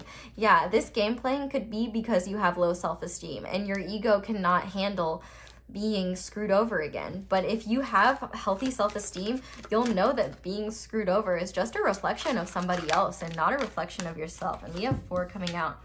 Surrender to non-action. Yes, when it comes to confusion, it's okay to not act. Now is the time to be still and not act. Simply breathe and focus on your own power. Let others come to you. Yes. We also have surrender to rest and sleep. To prevent burnout, slow down. Honor your need for quiet time and peaceful sleep to rejuvenate your mind, body, and spirit.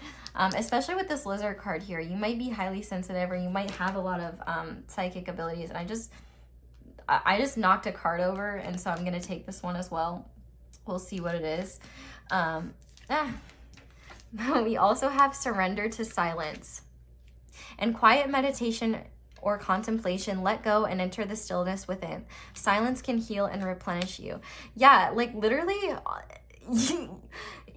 you're so afraid of getting this guidance because maybe it's going to tell you something you already know, but you don't want to hear, but you're afraid of going after it. But if you have a healthy self-esteem, you'll know that even if it's not for you, like, it's okay. You're just fine. And finally, we have surrender your addictions.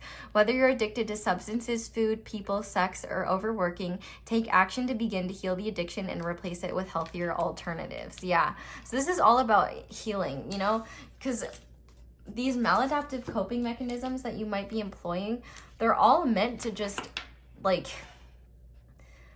they're meant to numb the pain, to heal the pain. But actually, when you're confident in yourself and your heart is healed, you can navigate relationships, jobs, hobbies, experiences with a lot more ease because you know your truth and you know who you are. So we're going to finish with this self-forgiveness oracle deck and just see what you need to forgive yourself for. And I guess if that doesn't want to pop out, So Spirit, what does pile 4, what did they, I feel like I want to take this one, so I'm going to take this one, but what does pile 3, sorry. Pile 3, what do they need to hear? Okay, we'll look at these 3 and then we'll see what's on the back of the deck. I forgive myself for thinking that the more I give, the more will be expected of me.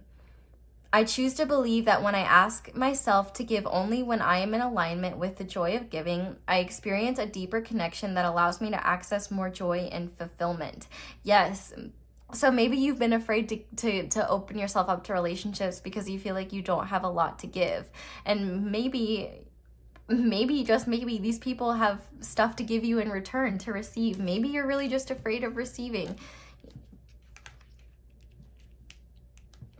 We also have, I forgive myself for feeling as though I should not have experiences that only I seem to benefit from. I choose to believe that when I give myself permission to independently explore my desires, I am able to return to my loved ones with a renewed passion. Yeah, like you don't have to constantly be looking out for others. Like you can look out for just what you want to. That's valid and worthy.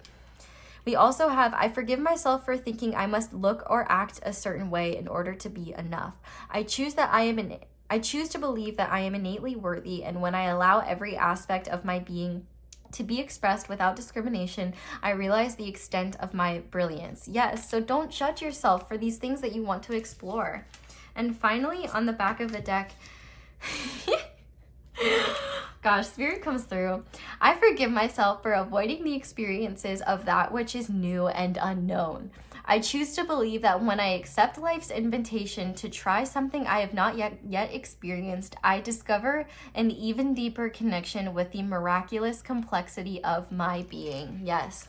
Step out of your comfort zone, pile 3. It's time to explore those things that you want to explore, those people that you want to get to know better, those people that you want to open yourself up to, those hobbies that you want to experience, that place you want to move to.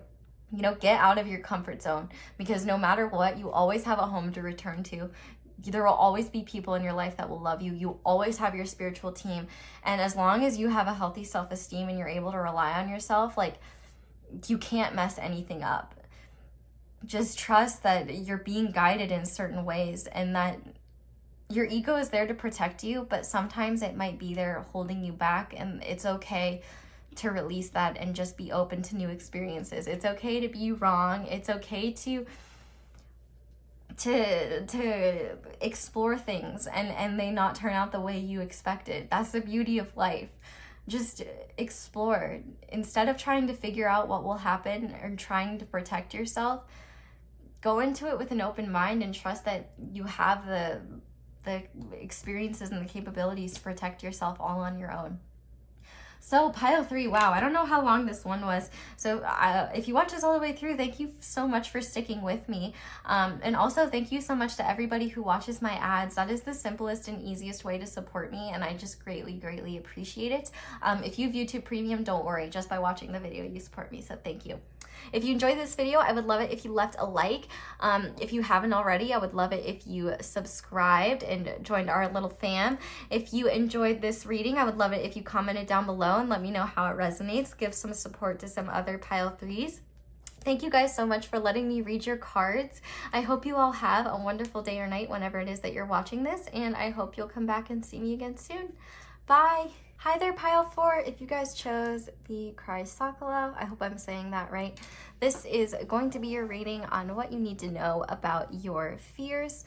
So how this reading is going to work is I'm going to look at your oracles first, and I'm going to start channeling. And then once I finish that, we will use the 8th house tarot deck to see if there's anything I missed and anything else Spirit wants you to know. And we will finish off with some advice, things that you need to surrender, and things that are no longer serving you. So let's go ahead and start with your first oracle card, which is number 61, the Mask. Okay, we also have the root chakra, insecurity, and the solar plexus chakra, enlightenment. We also have no bull and justice. We also have transformation. You use the power of love to move through illusions and shift into awareness. We have the 3rd chakra again, Archangel Chamuel, and strategy. We also have false indigo, immersion and intuition. When you reach the end of what you should know, you will be at the beginning of what you should sense. And yellow rose, enthusiasm and friendship. A single rose can be my garden, a single friend, my world. And finally, we have the lamb and the camel. Okay. So, pile 4, what do you need to know about your fears? Well, it definitely seems like your fears are related to a lot about your identity. And, well, not just like identity in the sense of what you identify as, like that could be the case for some of you. But I think it's more of aspects of yourself that want to come through that you're afraid of expressing or embracing because of what other people might think, or what that might mean. Like that might mean vulnerability, that might mean changing your perception, which is scary. It's going to be different for all of you, but it seems like with this Mask card here, There's a fear of integrating a part of yourself that you've been ignoring, or a fear of letting go of a persona that you have been embodying that no longer serves you. And what I'm seeing here is that you're ready for some type of transformation, and it is this exact fear that seems to be holding you back when it comes to letting go of this mask. Because I think for most of you, this mask was created probably for your own protection and was needed at some point. But it's like as you're growing and as you're evolving, you're realizing that there's parts of yourself that you're neglecting, which are becoming more intense inside, and you might be using like maladaptive coping mechanisms like substances or addictions, or maybe just avoiding your internal stuff. Or you're realizing that like maybe this mask that you created was to cover up a part of yourself that maybe you always wanted to express, but you were worried wouldn't be accepted. And what I'm seeing here is that what's interesting is I didn't even notice this as I was like putting all of these cards down, but there's like the divide, as you can see, between all the color and all the dark. And you might see this mask as your true colors, or people might see this mask as your true colors, when you may know deep down that it's not, that maybe this mask was created out of insecurity, which I think for a lot of you, this mask was created as a sort of ego defense, or for others, it could just be that, okay, the movie The Mask is coming through, which is really interesting because I remember watching it as a child and being terrified by it. So I don't know if there's a message in that movie for you. I'm not going to be watching it, and I'm not going to let you know, because that movie and the Gremlins like just scarred me as a child, so like I can't watch them. But maybe the Gremlins has something in there for you too. Don't eat after midnight or you'll turn into a vicious monster. I don't know. Anyway, I definitely think that there are little white lies that you tell yourself with this No Bull card, that this is yourself, that this is your truest self. And I think it's easy for you to really ignore the parts of yourself that are dying to get out. Actually, I want to switch these, the lamb and the camel. I think the lamb needs to go over here and the camel needs to go over here. Because one thing's for sure is that you really value your own independence, and you're very good at having this like calm, cool, collected exterior. You might be the master of I don't care, I don't give a shit, a poker face, if you will. Your false self, you might be really good at showing people what they want to see rather than who you truly are. And that could be from insecurity. It could be from a need to feel welcomed and accepted in your circle. It could be rooted in a need to feel more like the role you feel like society should put you in. But what I'm seeing here is that there's definitely this need for you to always have it figured out in order for you to feel comfortable. And I feel like this insecurity is so deeply rooted that you almost forget it exists sometimes. With this camel being here, you know, a camel person is very independent, very resourceful. We have fire and earth energies here, so Aries, Leo, Sag, Virgo, Capricorn, Taurus. When I definitely see Taurus energy in the bull. And we are in May, so it is Taurus time. Oh wait, no, shit, it's Gemini time. Never mind. Sorry, Tauruses. It's Gemini time. I'm a liar. But, you know, the camel knows how to stay calm, cool, and collected, even in the face of conflict, in the face of anger. And it might make you deeply uncomfortable, but I feel like you're very good at not expressing that, at pretending like you don't care, even if you do, at pretending like things don't matter to you, even if they do. And I definitely think that you might always try to stay one step ahead of everyone, that you always might be very calculated, which isn't necessarily a bad thing, but I think it is when it comes to forming authentic connections with people. Maybe oftentimes you find yourself like instead of just openly like asking for something, you might be that type of person to skirt around the truth, or to like for example, if you want to see a specific person but you don't want to like ask them out or like ask them to hang out because you're insecure that you might be rejected or that they don't want to, you'll like invite their friend group or something like that, you know what I mean? Or maybe you want to I don't know, I don't want to bog myself down with examples, but I think that you are very afraid of what this false indigo talks about, which is reaching the end of what you know. I think, which is interesting because we have a lot about the solar plexus chakra, and the solar plexus chakra is all about self-esteem, confidence, intelligence.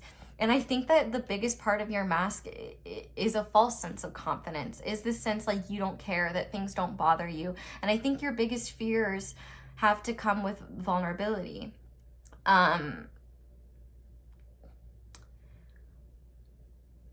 It's possible that maybe you're very afraid of like love, and I don't want to say like romantic love, I just mean love in general. Maybe nobody's shown you like what true love is like, but if nobody's ever told you, love is patient, love is kind, love does not control, it simply allows and gives. You know, love is not deception. Love is not control. Love is not fear. However, your greatest fears could contain your greatest growth. I've said that a lot, but I think that a lot of what you do, you might be very good at talking the talk and saying what people want to hear to get them off your back. You might be afraid of conflict from the sense of you might have a really huge heart and you don't want to admit that maybe your actions hurt other people ever. Or maybe you don't want to admit that you have insecurities. Maybe that alone, you know, maybe you've grown a lot and overcome so much that you don't want to admit that maybe there still are parts of you that are insecure. I definitely think that you've spent a long time cultivating a persona and a mask to protect yourself, and you shouldn't feel shame for that. A lot of people do it, and like truthfully, a lot of people do it, and that's what you needed at the time to protect yourself and to feel safe, and you shouldn't feel ashamed of that. But you're growing and you're changing and you're realizing that you might be stuck in this persona that you created for yourself. And this false indigo says, when you reach the end of what you should know, you will be at the beginning of what you should sense. And you might be so out of touch with your heart space or with your own internal truth that you may not know how to let go of this mask, or how people might react when you let go of this mask. For some of you, I'm hearing that your friendships could be an issue. Like, I don't want to say that like your friends are fake or anything like that, but maybe your idea of the people that you thought you wanted to be friends with is changing. Maybe you're realizing you don't have as much in common with your friends as you thought, or maybe you're just growing and you're realizing that the friends that you have surrounding you are not supporting your growth, and maybe it makes you really afraid to be open to new people, so you'd rather just stay in this mask, stay in this persona that you have, because that's safe and you don't have to change, you don't have to grow. Yeah, you're covering up tons of insecurities and you feel like you constantly have to calculate things and you can't be your authentic self, but at least you don't have to face the truth and you can always stay in your independence and you know what to do. But here's the problem. Your soul does not like your mask. Your soul hates your mask, like a lot. And your soul is creating internal tension.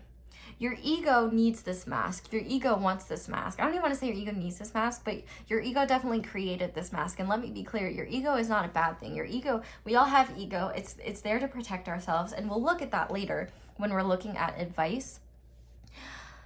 But you are transforming and you are growing as a person, and you should have more self-esteem than you once did when you formed this persona. And it's because you're starting to gain more self-esteem, because you are starting to grow and you are starting to change, that Spirit's saying, hey, you don't need this mask anymore. It's very scary to take it off, But you might find that the people that don't like what's underneath this mask are people that are not in alignment with your truth. And there might be a codependent part of yourself where you would rather tell people these little white lies so that you don't have to deal with the burden of them being upset with you. But the truth is that it's not your job to regulate other people's emotions. It's your life to live, and if people don't like your truth, they don't have to be in your life. And it's not your job to force people to stay in your life. I think it's really interesting that you picked this stone because Chrysocolla is all about expressing truths from the heart. It's for the heart and the throat chakra. And it's all about listening to your inner truths, your heart's truths, and being honest with yourself about those truths and being honest with others about those truths, because there's aspects of yourself that you've left in the dark for a long time. And I think for a time they did need to lie dormant because you weren't ready to face them. But your true self is not your ego.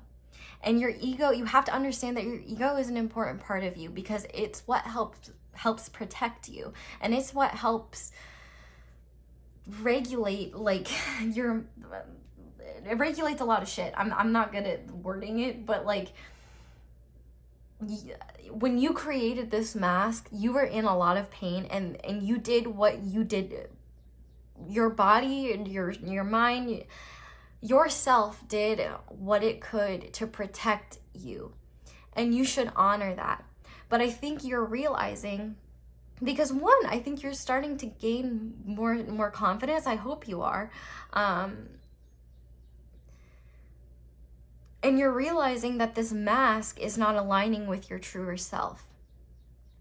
And I think that your soul is ready for some kind of transformation.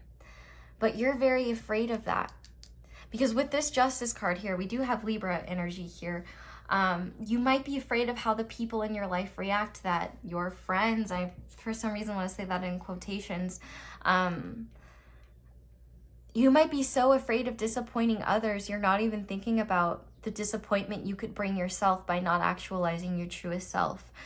With this third chakra here, your soul is ready to learn new lessons, to seek enlightenment. But your insecure self is definitely holding you back.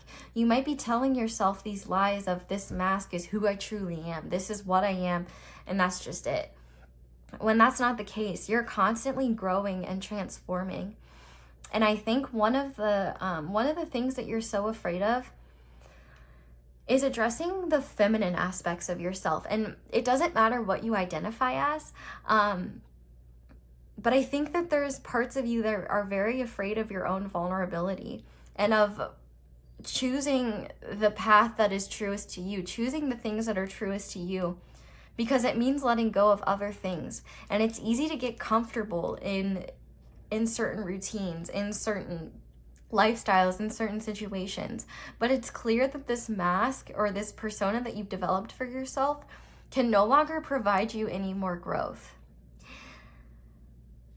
And so I think that your fears are surrounding letting go of this mask, of transforming. You use the power of love to move through illusions and shift into awareness. I almost feel like you're afraid of facing true awareness and becoming more enlightened, because it will show you the truth of your behavior in the past. And maybe there's things in the past that you're not proud of. Maybe there's people that won't approve of you taking this mask off. Maybe there's people that you consider friends that will judge you for this. And Spirit's really urging you to ask themselves, if they're true friends, wouldn't they be in support of you evolving, of you growing, of you doing what's right for you? And Spirit wants to highlight the fact that no matter what decisions you make, you're always going to disappoint somebody. Somebody's always going to be disappointed. But the thing is that it's not your job to fix other people. It's not your job to make other people feel comfortable by conforming to a version of yourself that you no longer align with. But you do owe yourself the opportunity to be authentic to who you truly are. In fact, you're creating injustice within yourself when you don't acknowledge that that it's time for things to change, that it's time for you to grow, that it's time for you to let go of this mask or make some changes. And in fact, being this truest form of yourself could help show you maybe who in your life isn't there for the right reasons. You know, with this yellow rose, enthusiasm and friendship, a single rose can be my garden, a single friend can be my world. One, the people that fall away, that are only happy with this false version of you, they're not meant to be in your life anyway. Maybe they were meant to be in your life for this period of time, but it's very clear that if they're not supportive of your growth as a person, they're not a genuine friend. They're not a genuine supporter of you. Same as like any beliefs or actions you have. If they're no longer supporting your growth, you don't have to hold on to them. There is this need sometimes to be right and to know things, to always have things figured out. But you're allowed to change. You're allowed to grow. And you can't beat yourself up for creating a mask, creating a persona, or hurting others when you were doing what you thought was right for you. You can only be the best version of yourself as much as your awareness will allow you to have it. You know, you can't beat yourself up for making decisions when you only had a certain level of awareness about things. And it's only through making decisions, whether they be good or bad, that we see the truth of them, that we're able to grow. And I think what Spirit is saying is that, you know, if your greatest fear is addressing this part of yourself that's been lying dormant, whatever that might be about, it's holding your soul's growth back and it's preventing your enlightenment. And you're going to continue to have this internal turmoil with yourself the longer you hold on to this mask and tell these little lies to yourself that you are who you are and you're never going to change. Because the truth is, we should always be evolving, we should always be growing, and we should always be changing. And it's only an ego belief that what we believe is right or wrong. You know, that's just a matter of perception. And the friends that are truly meant to be in your life are the ones that are going to support your growth and are going to want you to be your best self and are going to want to support you in whatever makes you happiest. And the ones that fall away, the universe will replace them with people that are in alignment with who you are now. You know, some people are meant to be in your life for a reason, and some people are meant to be in your life for a season. And I find that the people that are truly meant to be in your life, no matter how far away you gravitate from them, they'll always come back around. And so, you know, maybe if you have disagreements or arguments with people, if they're truly meant to be in your life, they'll come back around. And maybe you do need to address these things to see how maybe you were wrong in the past, to see how maybe you were misleading yourself or misleading others. But your inner truth, I think, is being represented by this lamb.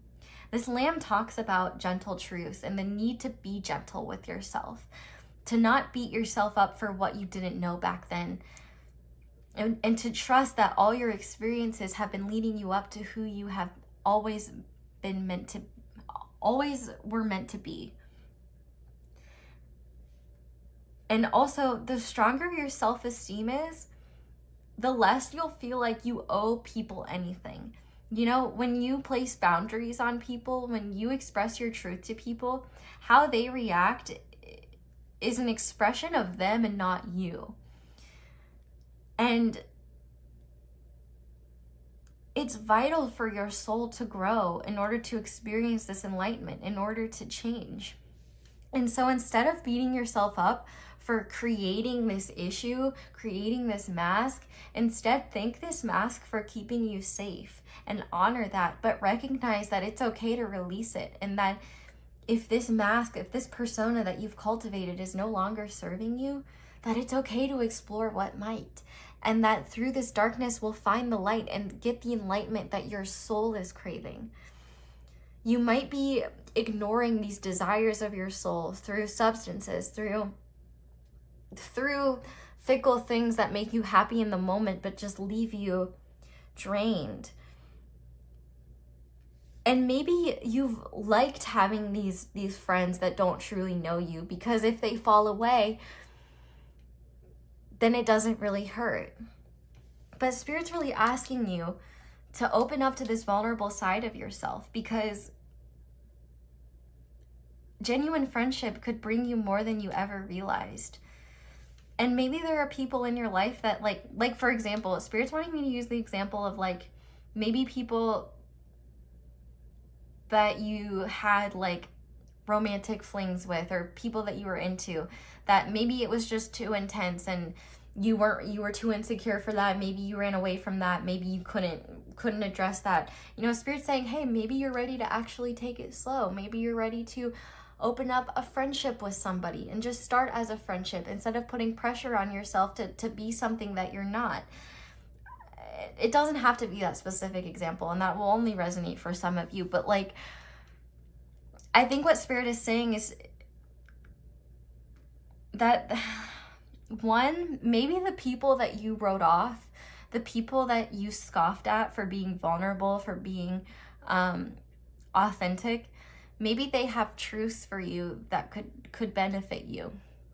And that maybe by making decisions that don't satisfy you but satisfy others, you're just betraying yourself and creating an injustice to yourself. And maybe that's why you did it in the past. Maybe that's why you're afraid of doing it now, because you don't want to disappoint others. But I would ask you, would you rather disappoint yourself or these other people that don't really support or align with your growth?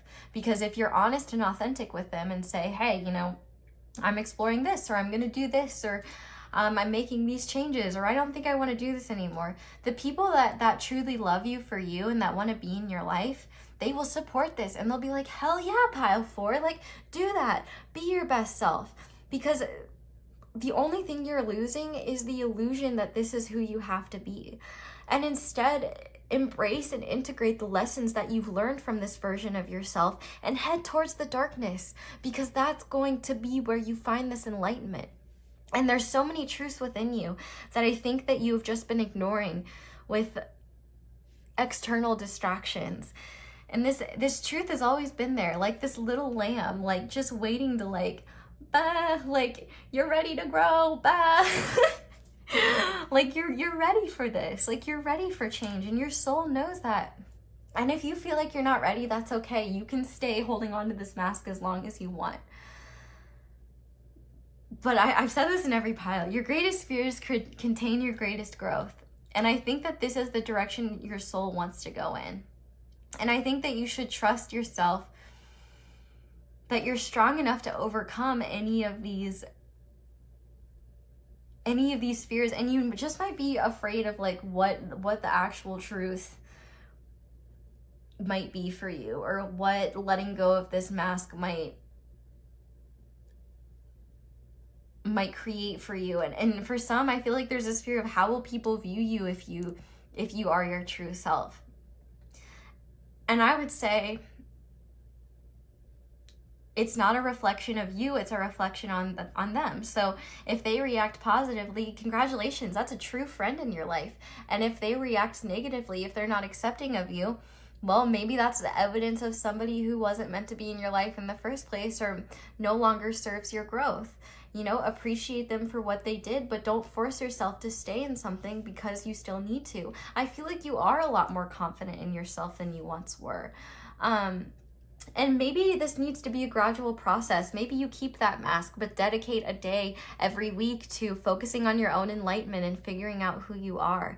I think there's just things within your heart, these gentle aspects of yourself that you don't need to be afraid to express. Because when you know how to protect yourself and to honor your true self, nothing can really hurt you. When you have a solid self-esteem, you won't take the actions of others personally. You won't carry guilt for choosing what's right for you, because you'll know that it's not your responsibility to take care of other people. It's not your responsibility to please other people. It's your responsibility to please yourself. And would you rather, and I mean, like, here's the thing, like, you are the only person that can live your life. Nobody else can live it for you, and you can't live other people's lives. If they want to live in delusion, if they want to live in a mask, if they like these illusions, let them keep them. But you don't have to stay in those illusions because you're afraid of growing or you're afraid of losing them. Because anything that falls away will be replaced with something much better. And Spirit wants to promise that. And in fact, there's people in your life that like maybe because you're too insecure to admit to them that you were wrong, or that you lied to them, or that you, well, I don't want to say that because I don't think that's the case for all of you. It's just like maybe there's people that like maybe people that you want to apologize to or something like that, and like your ego just really doesn't want to do that, but maybe that contains growth for you. Or maybe you projected your own insecurities onto people and pushed them away, for example, because the idea of being anything other than independent or letting anybody in is really scary. You shouldn't feel guilty for that. You shouldn't feel upset for that. Well, I mean, I guess you can feel guilty, and you probably might if they didn't do anything wrong, but Spirit's really saying that you have an opportunity to seek enlightenment here. Maybe they told you things in the past. You don't have to say anything to them ever again, but maybe take their advice. Maybe listen to that. I think that maybe you've judged people who are vulnerable, who are open or authentic with their feelings, because maybe you thought that was for babies. I'm hearing bubble blowing babies, which is making me think of the SpongeBob movie. And it's not the salty spittoon, because that's a TV episode. Okay, this side is the salty spittoon, and this side is Weenie Hut Juniors. But like, it's okay. But Weenie Hut Juniors might contain your greatest growth, and the salty spittoon might just be hurting you. Like SpongeBob tries to get in the salty spittoon, and he's like, "How tough are you?" And he's like, "How tough am I?" And he's like, he can't open a ketchup bottle. But SpongeBob had to go in the salty spittoon and get the shit beat out of him to realize that, like, he probably just would have been happier at Weenie Hut General's. But he had to end up at Weenie Hut General's hospital, I think, because he did get into the salty spittoon and it didn't end well. But I was also thinking of the SpongeBob movie where SpongeBob and Patrick, they love Goofy Goober's place, and people look at them as like petulant children because they like that. And SpongeBob doesn't get the manager position because Mr. Krabs thinks he's just a kid. But the truth of the matter is that Squidward is a shitty employee. He may be a cynical adult, but he's a shitty employee. And it's Mr. Krabs' judgment of SpongeBob that made him miss this opportunity, and it's his doubt in SpongeBob that gave SpongeBob the opportunity to prove himself and go to Shell City and get the crown, save the town, all of that. And I don't know where I'm going with this example, but now Spirit's showing me the the song Now That We're Men, where the mermaid Mindy gives them like seaweed that's mustaches, and they all of a sudden think that they're men. It's like this perception, like it's kind of like the placebo effect, where they needed this confirmation that they were true men to really go after their dreams and get to Shell City. But I think what Spirit is saying is that your authentic self doesn't need to be ignored, and that if people judge you, that's a reflection of them.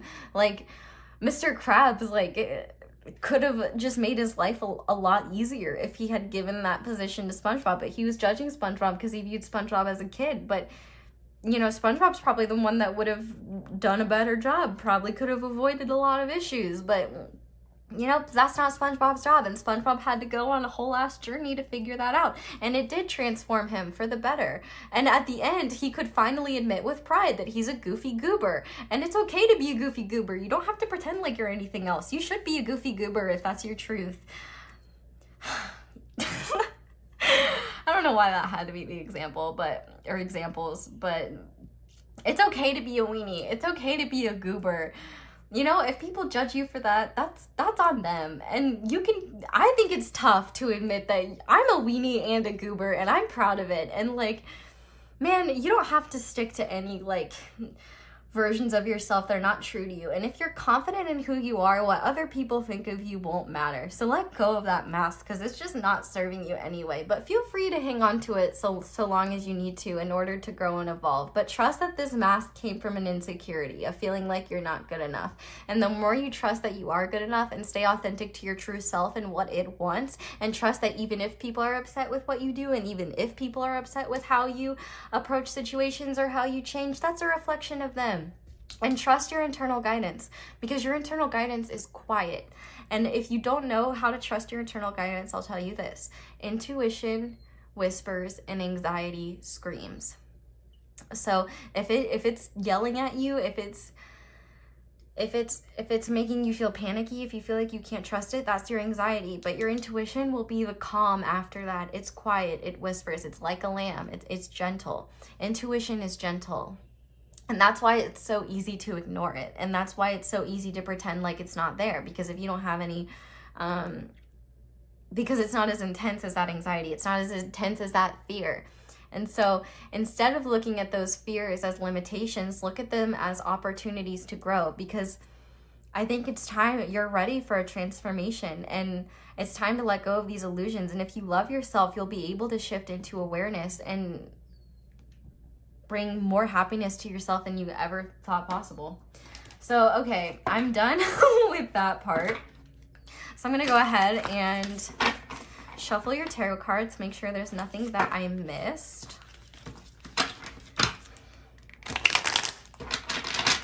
Give it one more good shuffle. Okay, so Spirit, what does pile 4 need to know when it comes to their fears? Okay, let's start. So we have strength, definitely Leo, prideful energy here. And we have the 7 of Swords in reverse.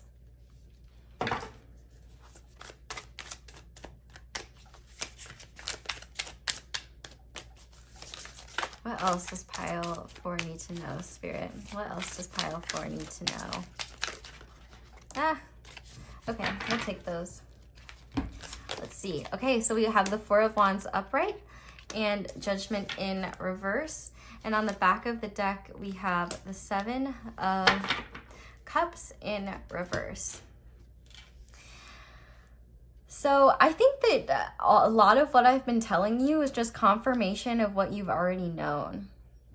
I think you're pretty clear about this, or maybe you've recognized that you've been buying into some illusions, or maybe you were just exploring your options for a while. Or with the 7 of Swords here, I mean, the 7 of Swords is deceitful energy.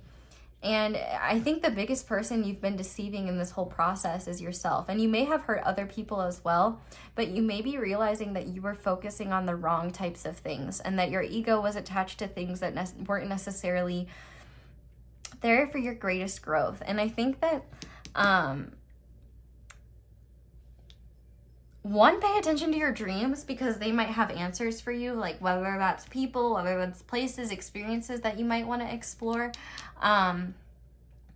But this inner harmony that awaits you is what will give you these realizations. And understanding that conforming to what other people want from you or what other people expect from you is just self-sabotage. You're just sabotaging yourself, and that you are strong enough to be the truest version of yourself. And like with this Strength card, we have Leo energy here, another fixed energy. We also have a Moon in Aquarius, Venus in Aries, and Venus in Scorpio. So maybe any of those placements might have some significance to you. But Spirit is saying that when you look at yourself through the eyes of love, you'll see the truth clearly instead of the eyes of ego. Ego sees money. See, obviously this eye is looking at like money and shit. And like a stack of cash is just not going to keep you warm. But I think that your greatest victories will create the greatest, your greatest victories will come in your transformation and having the strength to change when you know it's time, instead of conforming to what your surroundings tell you. Because you might feel like you're betraying other people by being your truest self, but in keeping others comfortable, you're betraying yourself. So somebody's gonna get hurt. You might as well do what makes you feel right, because other people have a responsibility to heal themselves. And that this own inner stability will create a lot of awareness and realizations that you've been wanting for a while, but haven't been sure of how to like find the answers to them, if that makes sense. And with this 7 of Cups in reverse, You're ready to let go of these illusions. You're ready to let go of all this confusion. You're ready to move forward with victory and confidence. And this Four of Wands says the universe will celebrate this, and there will be people in your life ready to celebrate the newer versions of you, the truer versions of you. I don't even want to say newer, I want to say truer, because that version of yourself could have been true at the time, but you're ready to grow. You're ready to transform. And if other people aren't ready to see that, that's their problem, not yours. And you have to love yourself more than you love people pleasing others. But let me be clear that through this exploration of your truest self, the truth will become clear and the confusion will fall away. And you will know the truth of everything. And you will understand that you are braver than you believe, smarter than you think, and stronger than you seem. I think that's a Winnie the Pooh quote. I don't know though. But we're going to see what you need to surrender now. And I'm cutting the deck and I'm seeing surrender your fear of intimacy. You're ready to let love in, compassionately identify, and begin to release any patterns that stop you from opening to your heart. And so this intimacy doesn't have to be with other people. It could literally just be with yourself. You might just be really afraid of being intimate with yourself. And like, understandably so, when you get comfortable with that mask on, it can be hard to let go of it. But let's see, Spirit, what does pile 4 need to surrender at this time? What fears no longer serve them? Okay, we'll take these first. Yeah, surrender your ego. Cultivate gratitude, be service of others, and come from your heart. A big ego can work against you, but humility will further your goals. And that's what really matters. You should be working towards your goals. And that moldavite is moving. Maybe y'all need to get your hands on some moldavite. But be careful with where you get it from, because people will fake it.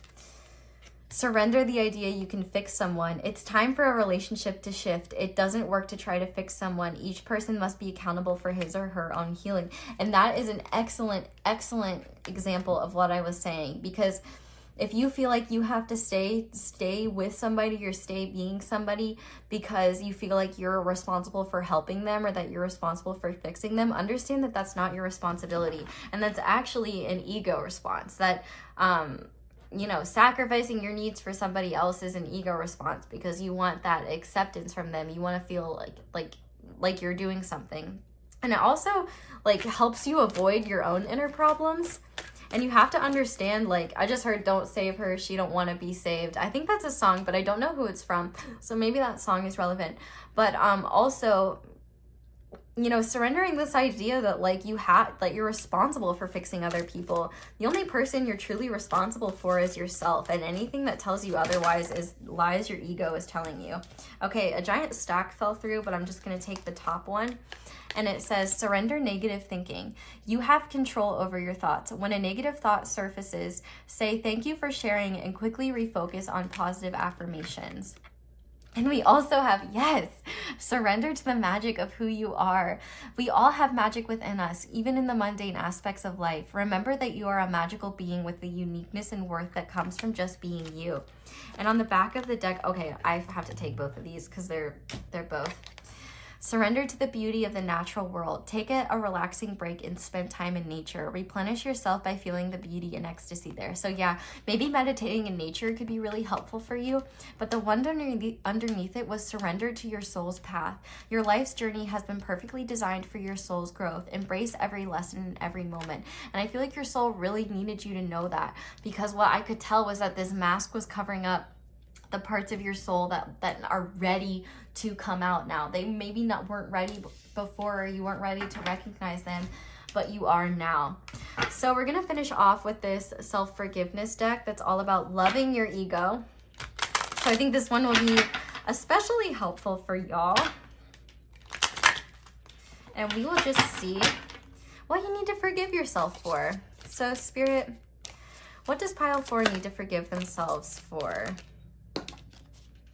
I'm gonna just start with these and we're gonna go.